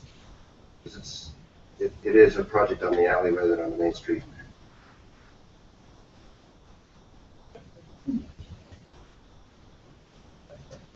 So the drive aisle is located just east of the proper, or of this unit. So you would drive in and then enter your garage through this location. I see. And then entering the residence would be up the stairs there at the top right of the garage. Right, and then there's an entry area for pedestrian access with this gate entry area off the alley. Okay, thank you very much. That's all I had. Councilmember Bragg. Thank you. I just wanted to disclose that I did meet with the developer on this project as well. Tyler, could you, Mr. Brooks, excuse me, could you, on your slides here, go to the one that was the slide of the frontage of the empty lot, or the lot? Thank you for doing that. Okay, so a picture is worth 1,000 words. That's all I have to say. Thank you. Thank you for that thoughtful comment. Councilmember Patton, do you have any comment? Great. The only comment that I have is I just wanted to say that I was very pleased with the staff report.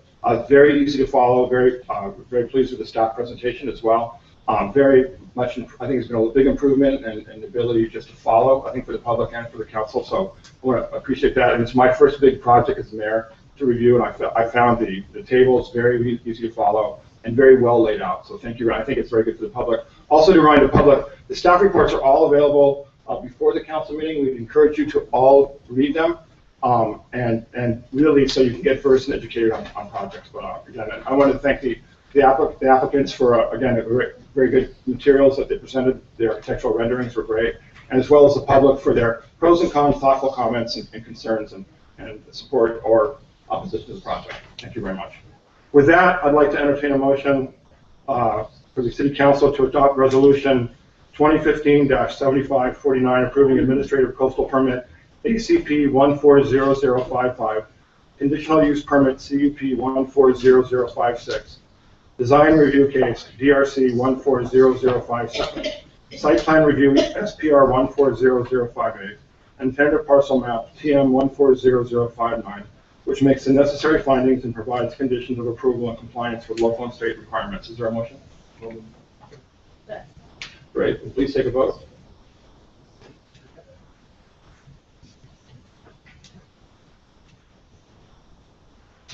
Motion carried unanimously. Thank you very much. With that, we move on to resolution 5.2. Item 5.2, resolution number 2015-7550 to confirm the Regional Transportation Congestion Improvement Program project plan adopted in March 2008. Public Works Director Levine will give a report on the item. Thank you, everyone.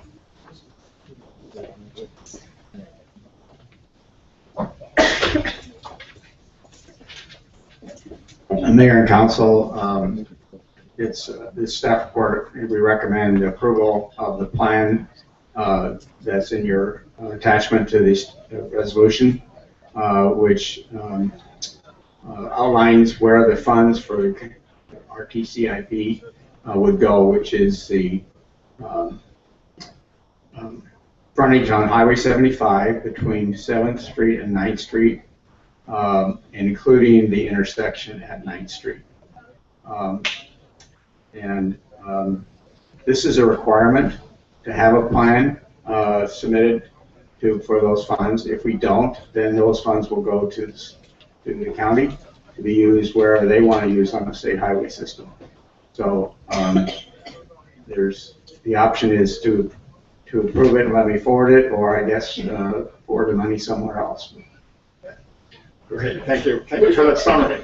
Thank you for that excellent summary. We'll start at the opposite end. Councilmember Bragg, do you have any comments? Councilmember Spriggs, or? This is almost a no-brainer. Maybe it is a no-brainer. Councilmember Bilbert. Great. Then I would like to entertain a motion to adopt resolution number 2015-7550, authorizing city staff to sign for a letter to ITOC confirming the RTCIP project plan approved in March 2008. We have a motion. Great. Please take a vote. Mr. Mayor, with the absence of Councilmember Patton, can we have an oral vote?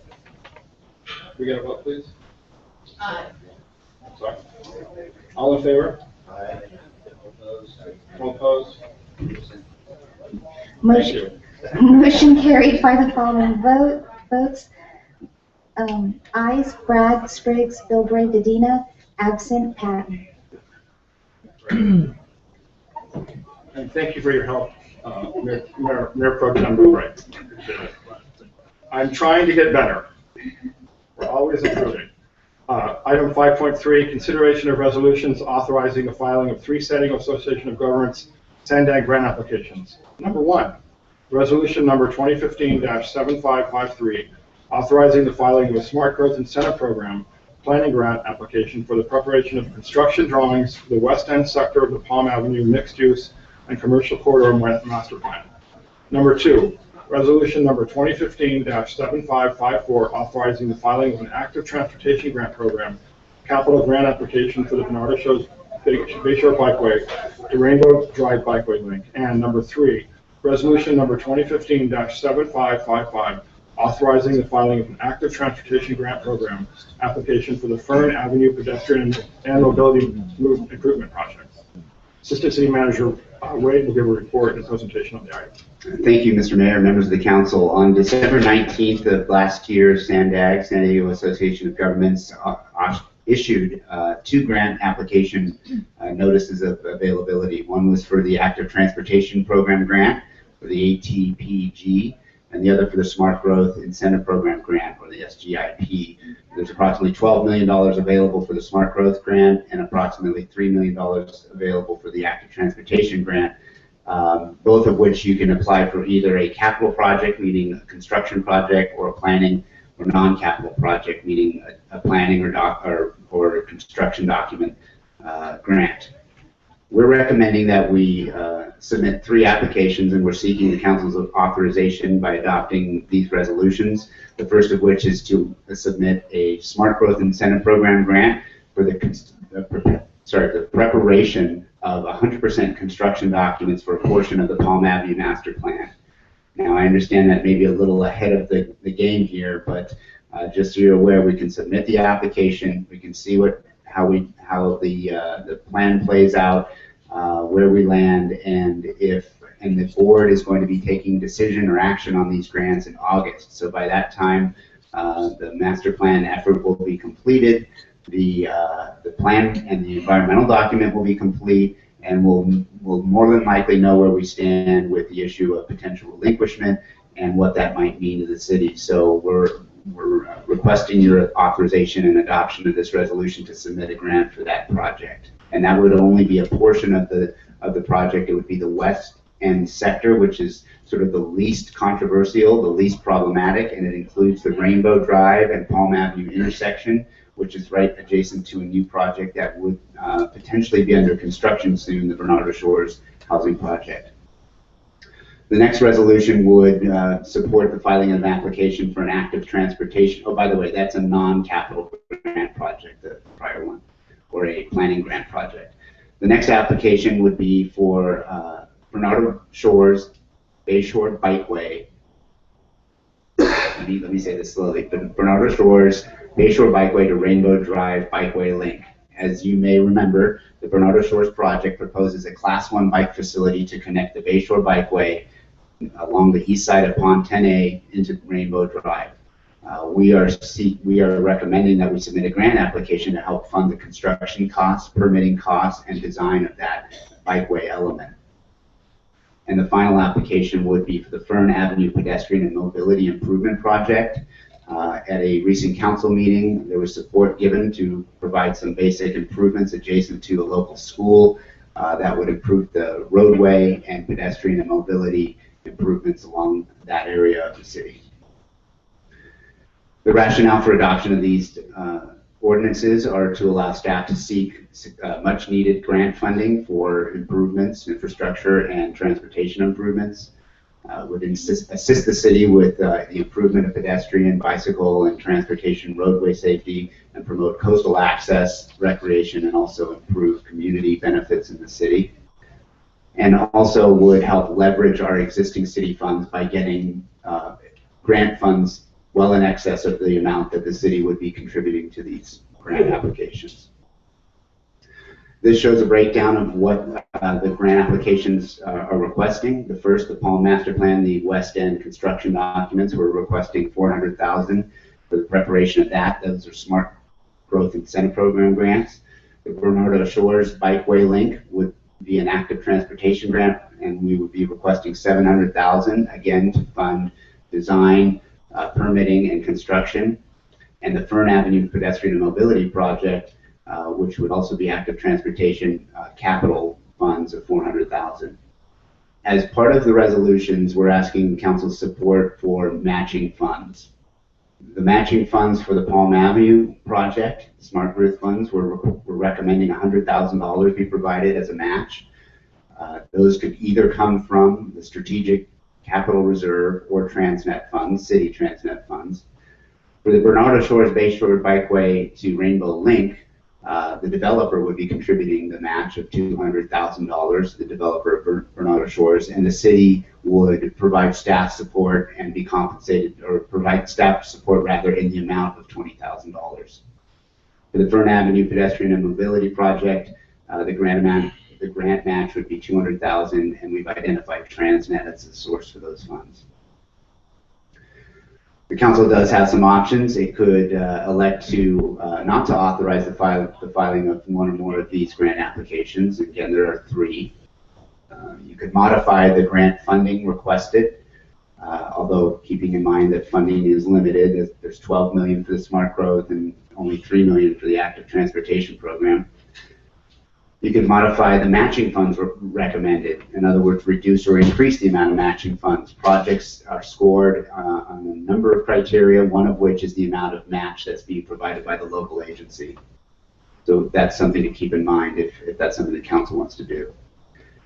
Or you could change the recommended funding source for any of these 3 applications. I thought I had a final slide, but I don't.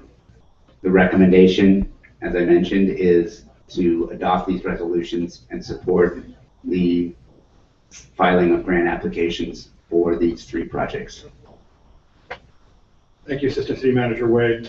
We'll start with comments down with Councilmember Patton, if there are any comments. Councilmember Patton. Councilmember Bragg. Thank you.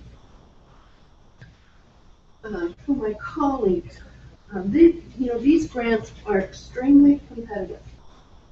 So what is before us is really marching orders, especially for you, Councilmember Patton, as our representative.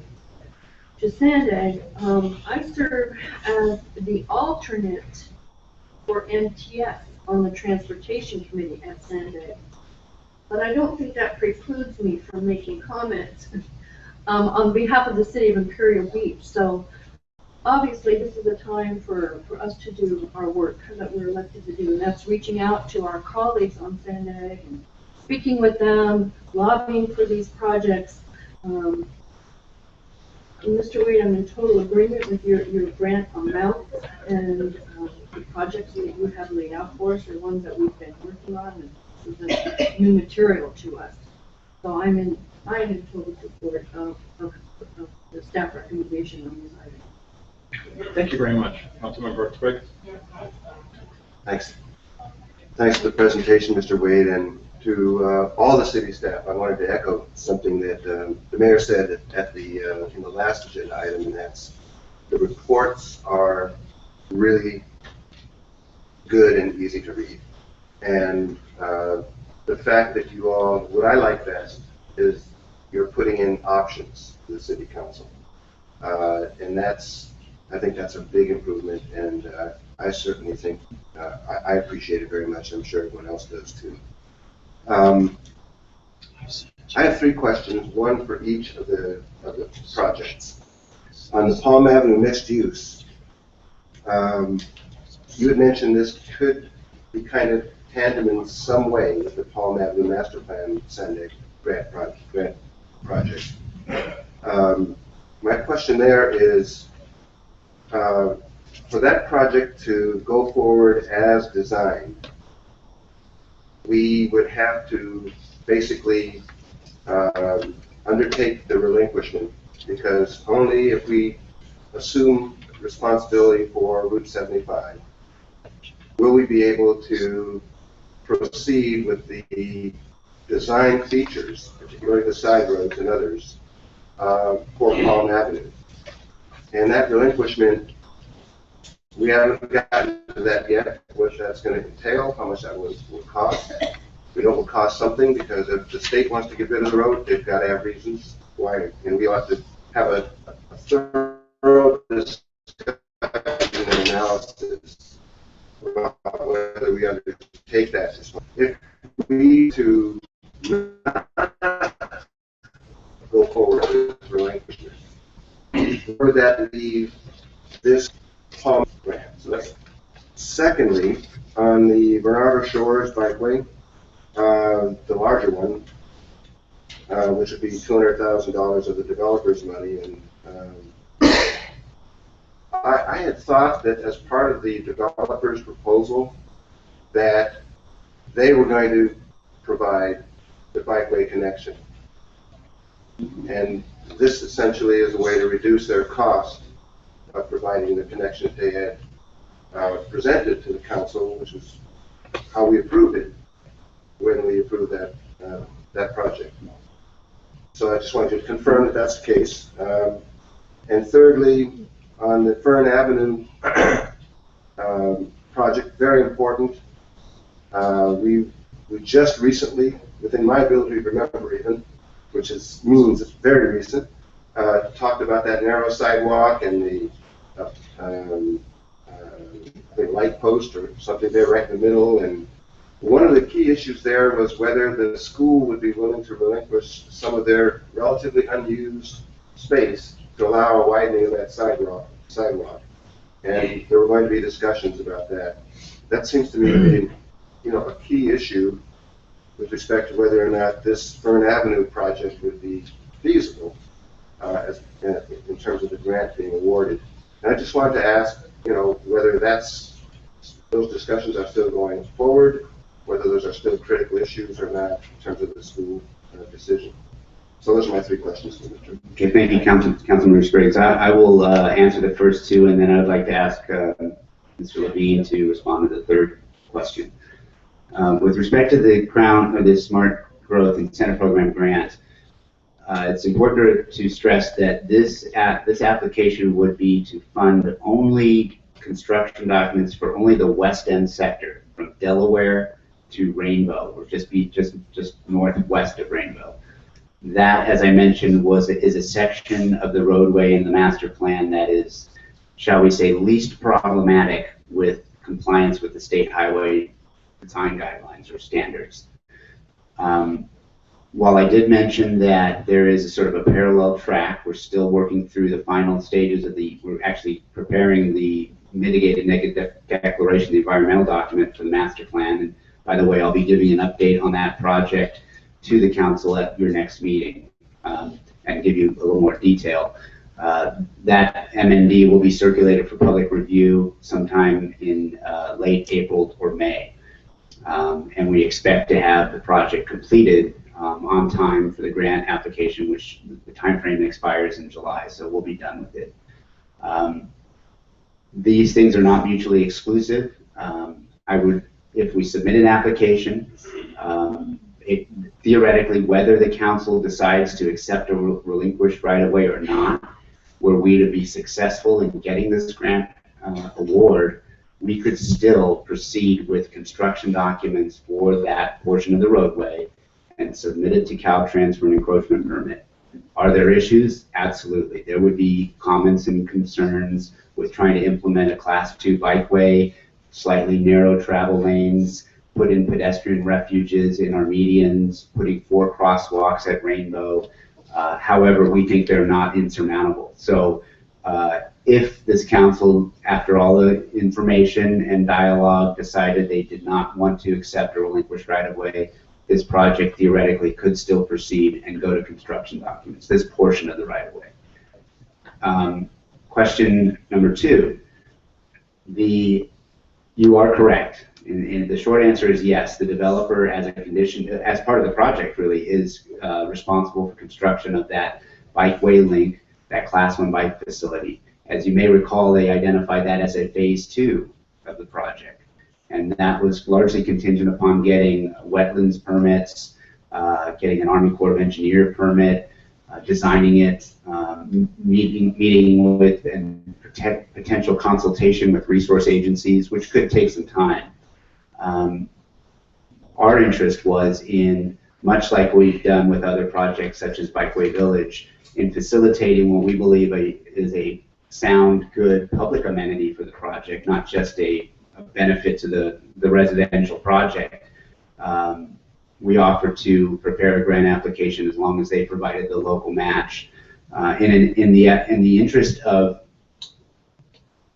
gaining a little bit more control of that element so that we could effectuate its construction on time with the project, so that it really wouldn't be a phase 2. It would be a concurrent project with the development of the private property. So it's really, yes, they are required to build it. We just thought that this might be a worthy project. It's a regional bikeway connection. It's coastal access. It's a number of things that I think meets the objective of this grant program. And for those reasons, we felt that it might be a good way to get the city involved and get this effectuated with the development of the project. So that was our thought with that one. And Hank?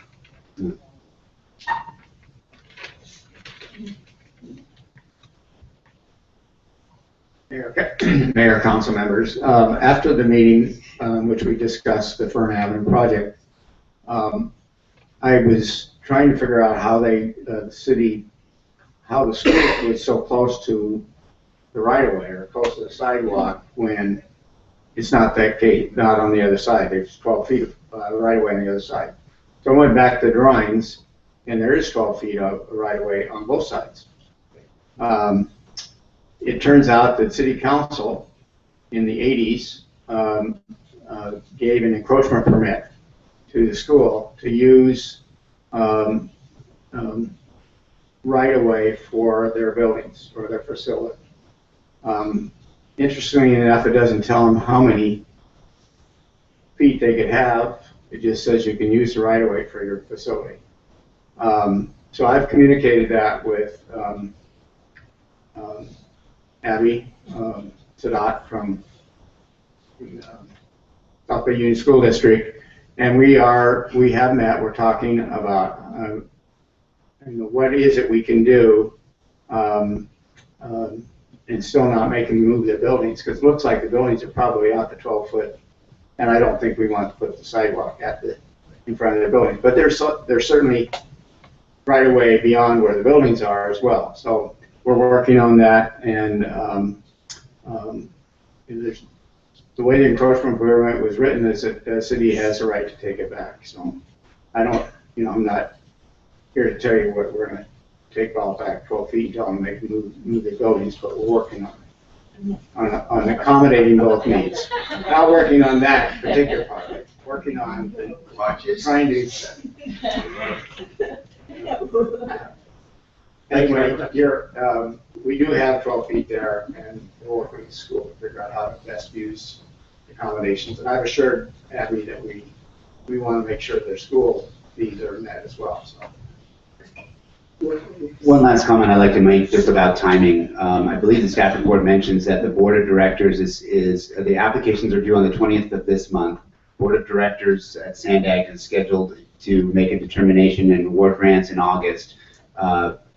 Grant agreements would be negotiated, and not a notice to proceed on any of these projects would not be likely until January of 2016. So there is quite a bit of time, and even up until that point, if for any reason the city elects to not enter into an agreement, that project just wouldn't go forward, and the funds would be allocated to another project. So this does not commit the council to these projects. It just simply authorizes the submittal of the applications.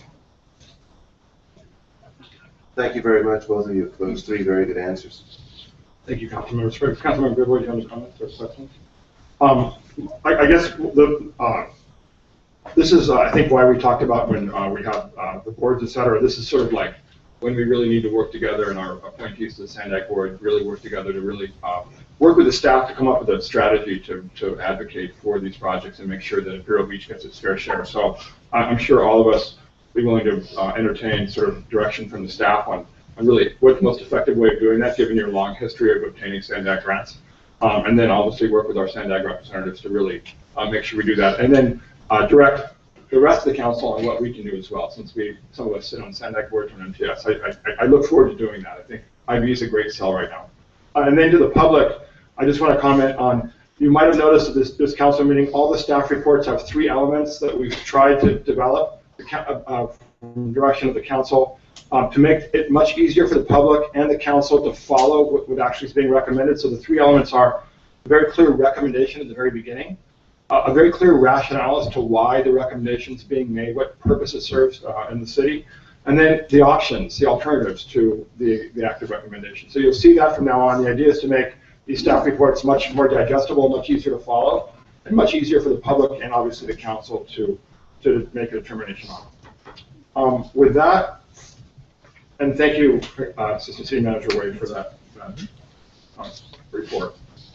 Okay, I would like to entertain a motion to adopt a resolution number 2015-7553, authorizing the filing of a Smart Growth Incentive Program planning grant application for the preparation of construction drawings for the west end sector of the Palm Avenue Mixed Use and Commercial Corridor Master Plan.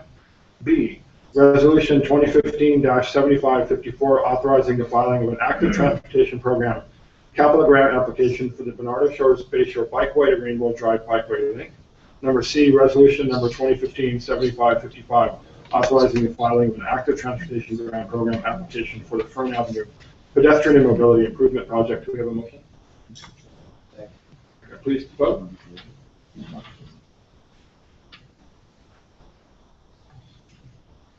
Motion carried unanimously.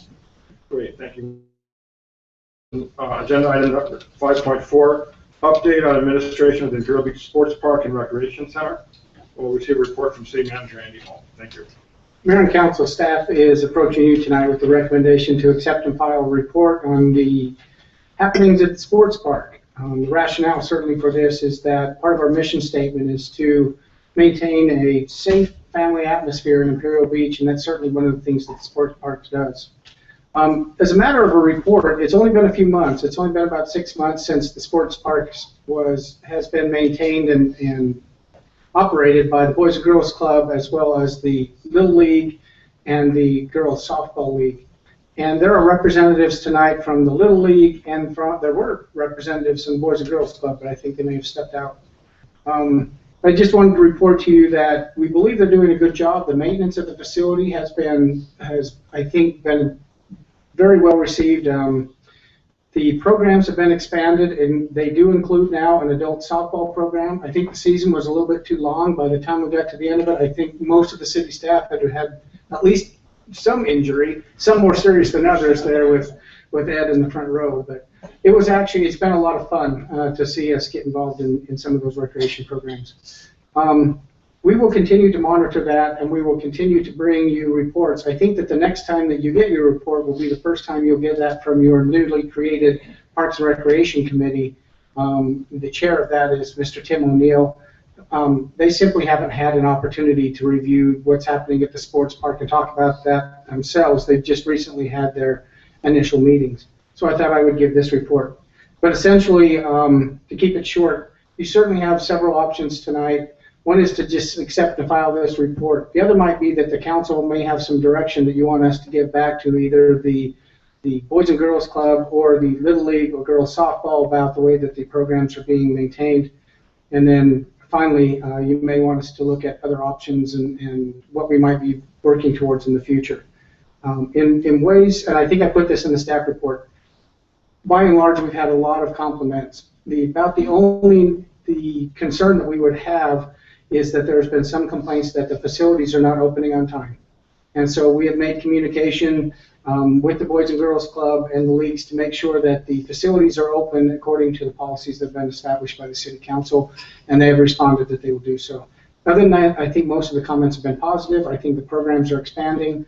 There are some new programs they haven't had in the past. So all in all, I think it's a very positive report. And they're here if you have comments or not. We don't have any public comment on this. No, Mr. Mayor. Okay, great. And there would be an opportunity to submit a speaker card if members of the Little League or any publics who would like to. We'll make sure that that's been made available. Great, thank you. With that, we'll go down this way now. Councilmember Bill Wright, any comments? Councilmember Spriggs? Yes, I just had a thought, excuse me, regarding that first report from Chairman O'Neill. It might be helpful to include in that report a kind of then and now, so that we start as a baseline what the different aspects of the park oversight were before this change, and what's happened since, and some sort of evaluation of the change would be very helpful. Councilmember Brock? Thank you. First of all, I have a question from my colleague here. Mr. Patton has asked me to ask, are the fields open and unlocked for public use? Tuesday, sorry. He's on the disabled list, so I'm... Mr. Spicer, can you address that? Some of the fields are open for public use, and some of them, once they're lined and chopped for games, they... Yeah, Don Spicer, president of Little League. The major and minor fields are locked because we just had 45 yards of infield dirt put on. We're trying to get grass to grow. We're getting ready for the season. Starts Saturday, but the T-ball and cap fields are unlocked. They're always open. Anybody can go and use them. Does that answer your question? Softball. I don't control, I know they lock the fields. They are doing some maintenance work to them right now. I know they had some dirt issues, sprinkler issues, and I think they're doing the repairs on those. Like I say, we had a lot of work that was being done, and our opening day Saturday, so we want to try to have it all done by Saturday. Okay, thank you for that. So they have been locked in the past, but it was due to maintenance issues? Maintenance, and then they'll be probably locked because of the dugouts are locked because the vandalism that we've had. We'll be using them 6 days a week actually we've been starting since February, they've been practicing, so the fields are being used every day.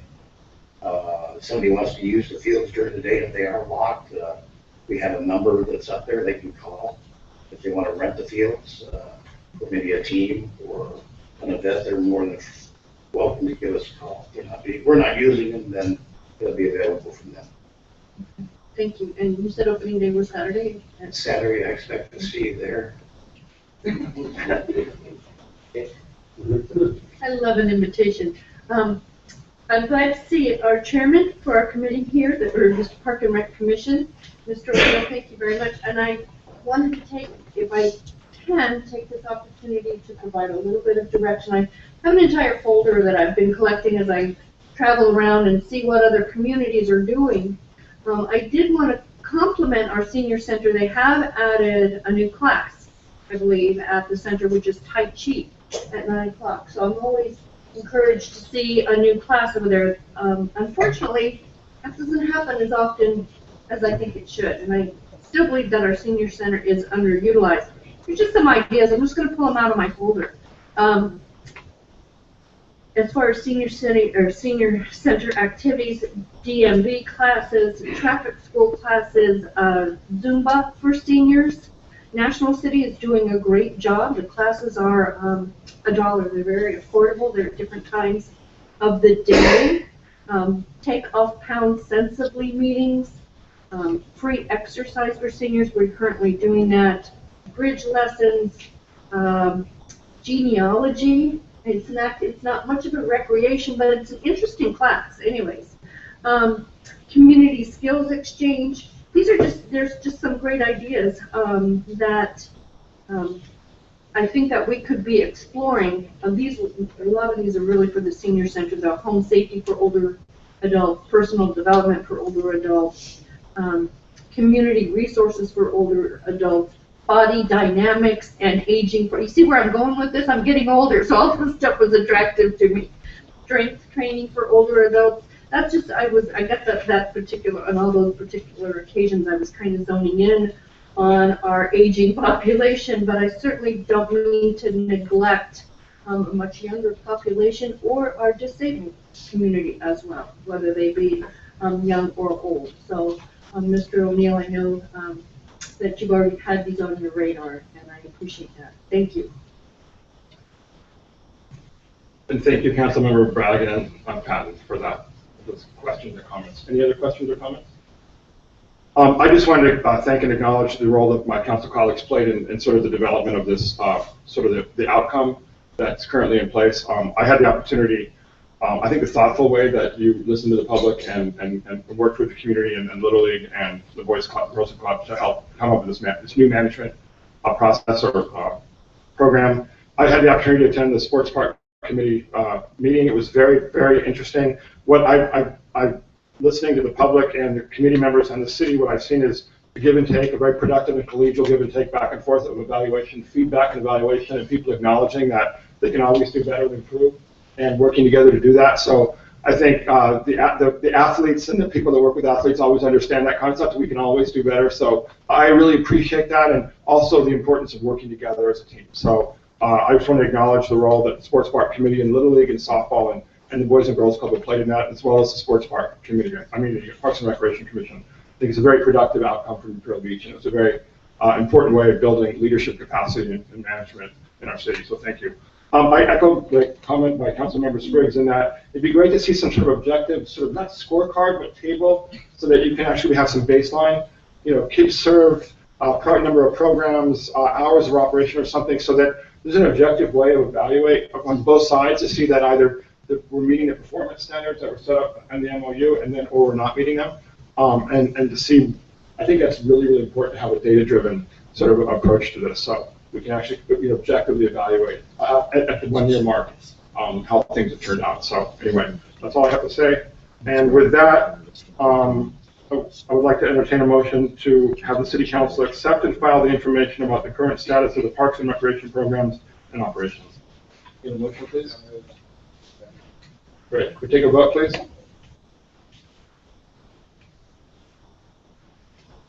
Motion carried unanimously. Great, thank you. Now with discussion item, agenda item number 5.5, discussion about the procedure to appoint members of community boards, committees, and commissions. And City Manager Andy Hall will report on the item.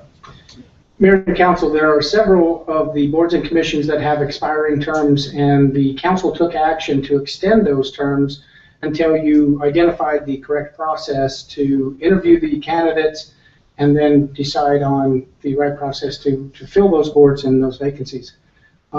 In discussions with Mayor Dedina, he has requested that we have a discussion about whether or not it would be advantageous to have the entire City Council more involved in that interview process and have it be a more collaborative effort. That is different, just for everyone's sake, that's a little bit different than what we've done in the past. The past practice has been that the mayor would make the interviews and then bring a name to the City Council for their advice and consent. And so we have placed an item on your agenda so that we can have a discussion and maybe some interaction on the best way to conduct these interviews, and for the mayor to present a name to the City Council so that we can fill the vacancies on these different boards and committees. Great, thank you very much. We can start at the end. Is there any comments or questions? I'll admit this. I have this much to say, but I want to do it in a sentence. I think interviewing potential candidates in public at a notice meeting will discourage many to apply. And if not chosen, to feel slighted. I know when I applied for a teaching job, I didn't have to apply and be interviewed in front of the public.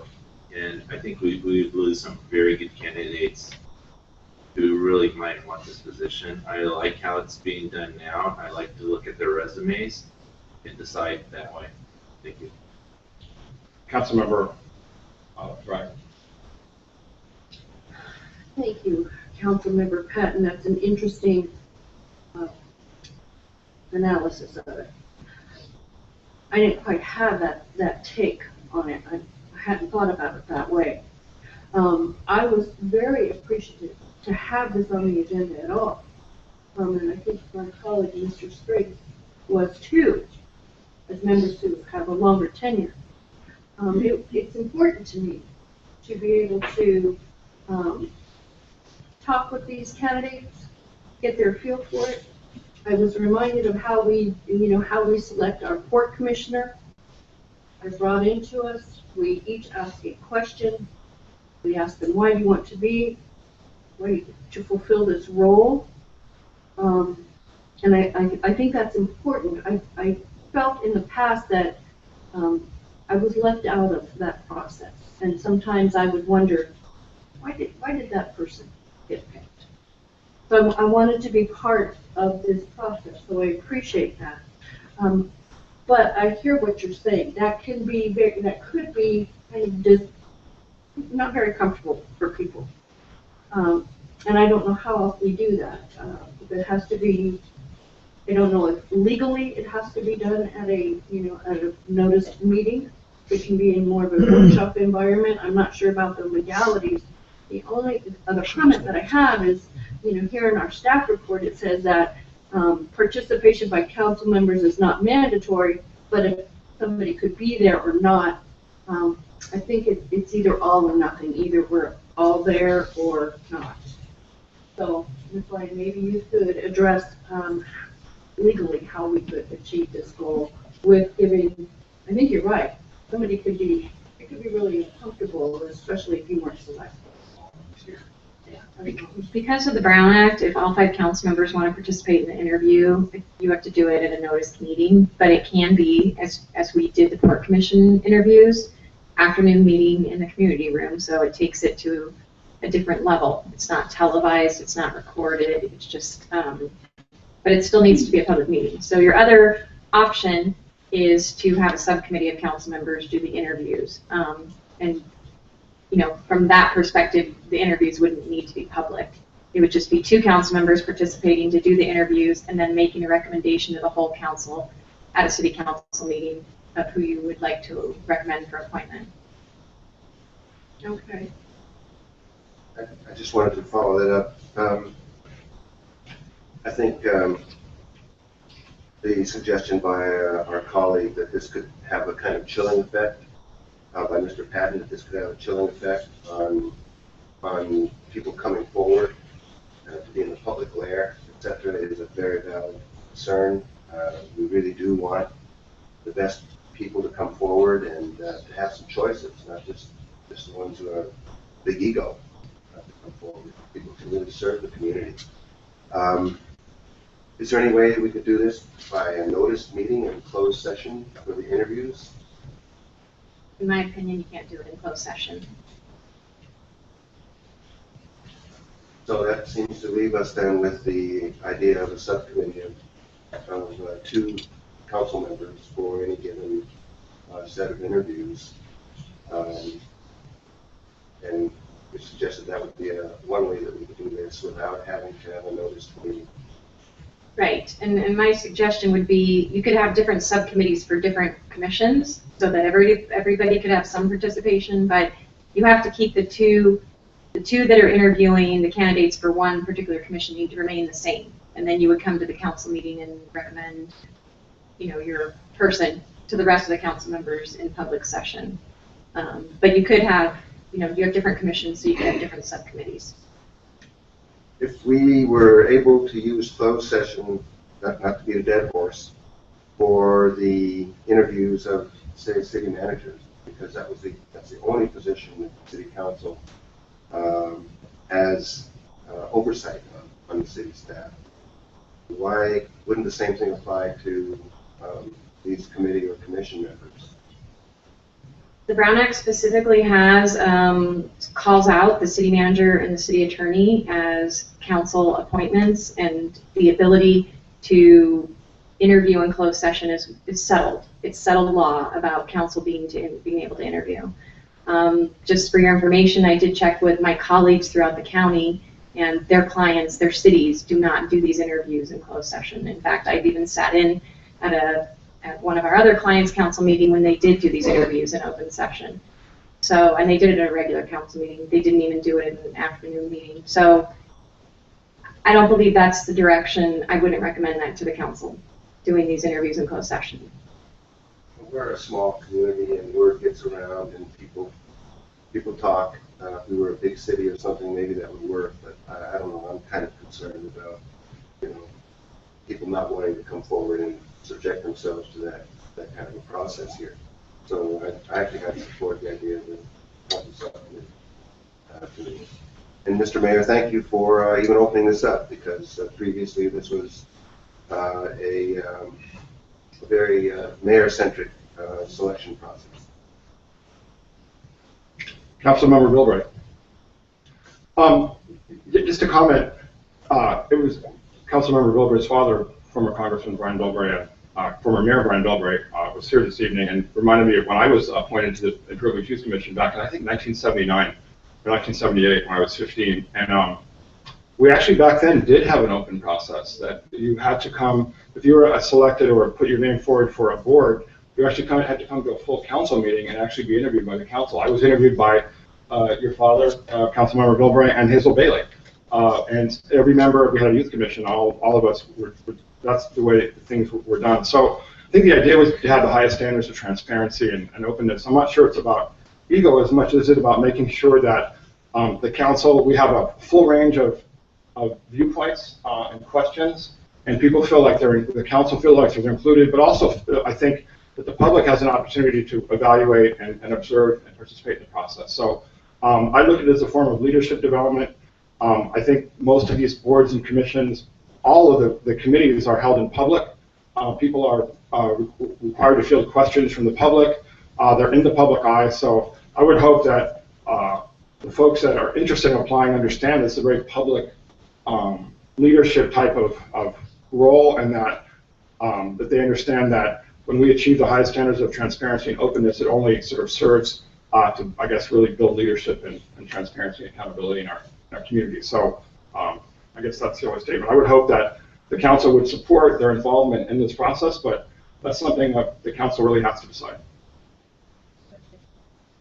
Mr. Patton, you and I both served on the Cultural Arts Board, and we were interviewed by the council.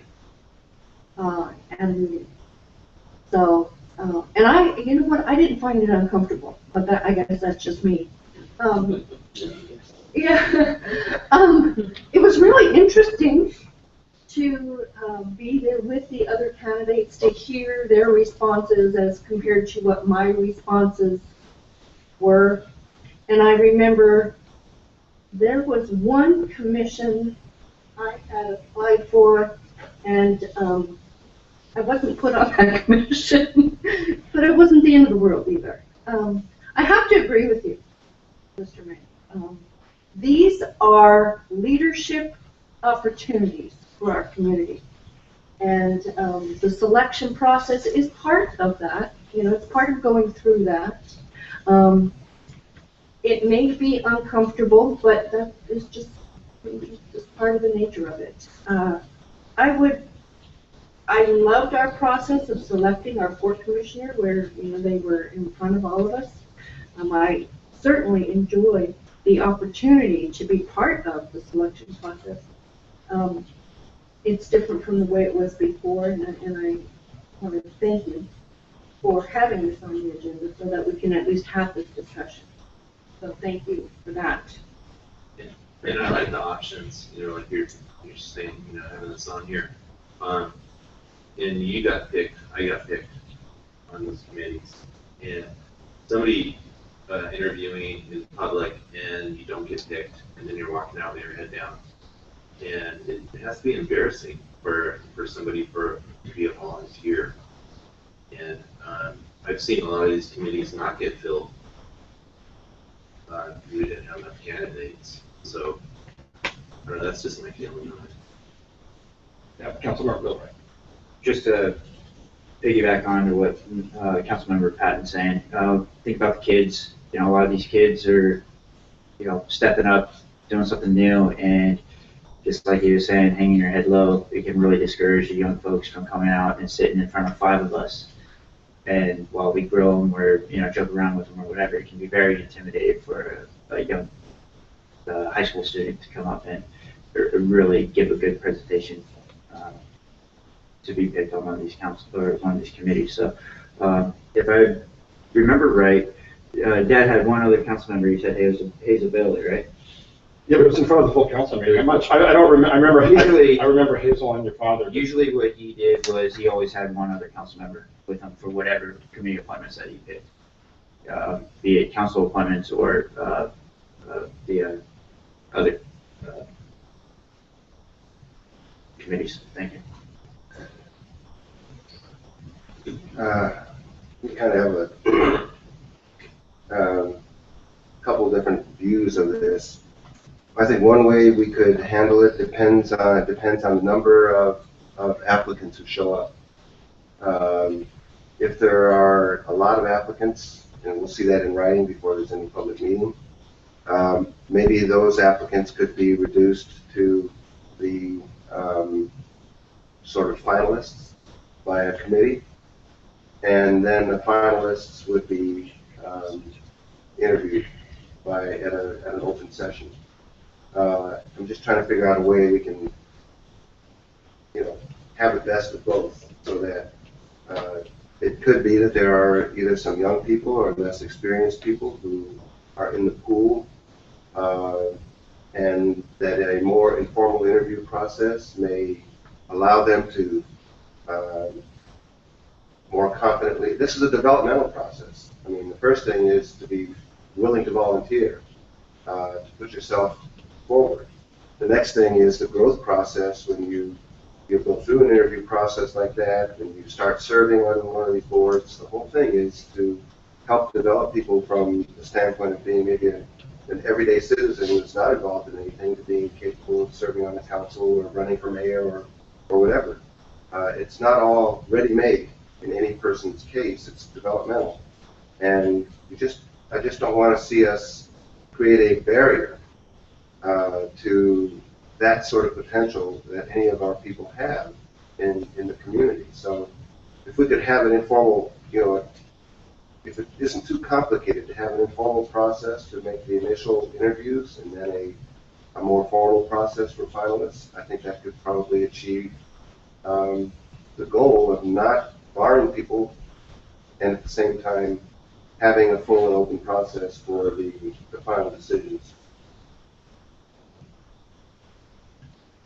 If I may, Ms. Lang, can you weigh in on that? Is that doable? That, we can say, okay, if we have X amount of applicants, then they are reviewed first by a subcommittee, then to go to the entire council. If there's a threshold of 7, 5, whatever number we agree on.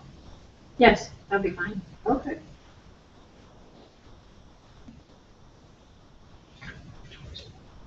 That's a great solution. Thank you.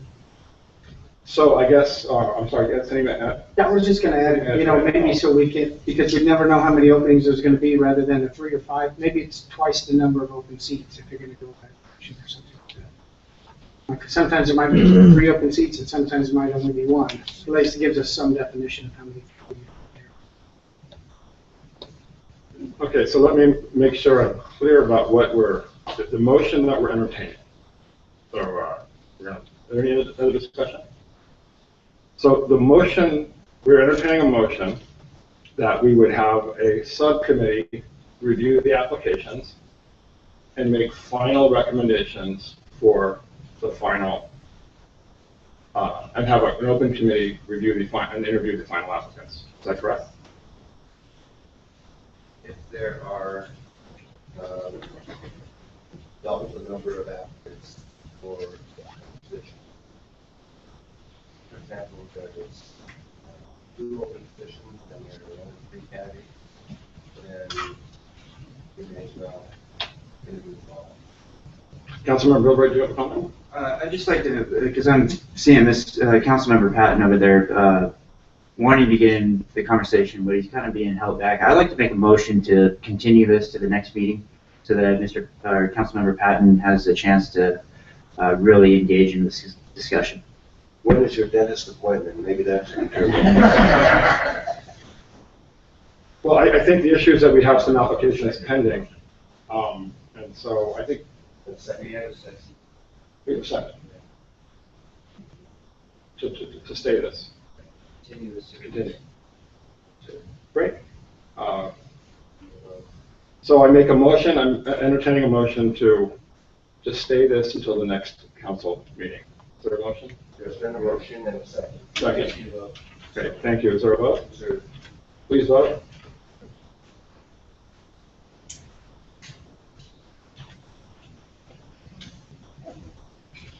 I probably should have, Mr. Mayor, please lock and submit.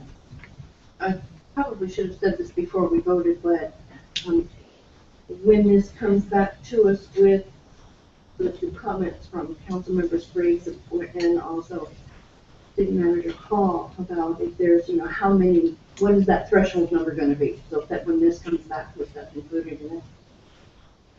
Mr. Mayor, please vote. I'm sorry, wait, what am I doing now? Please vote. Oh, please, I did vote. I didn't press blue. Yeah, I've been doing it all evening. Oh, can we have an oral vote, Mr. Mayor? I vote yes. All those in favor? Aye. Any opposed? Motion carried unanimously. Great. We'll adjourn the regular meeting.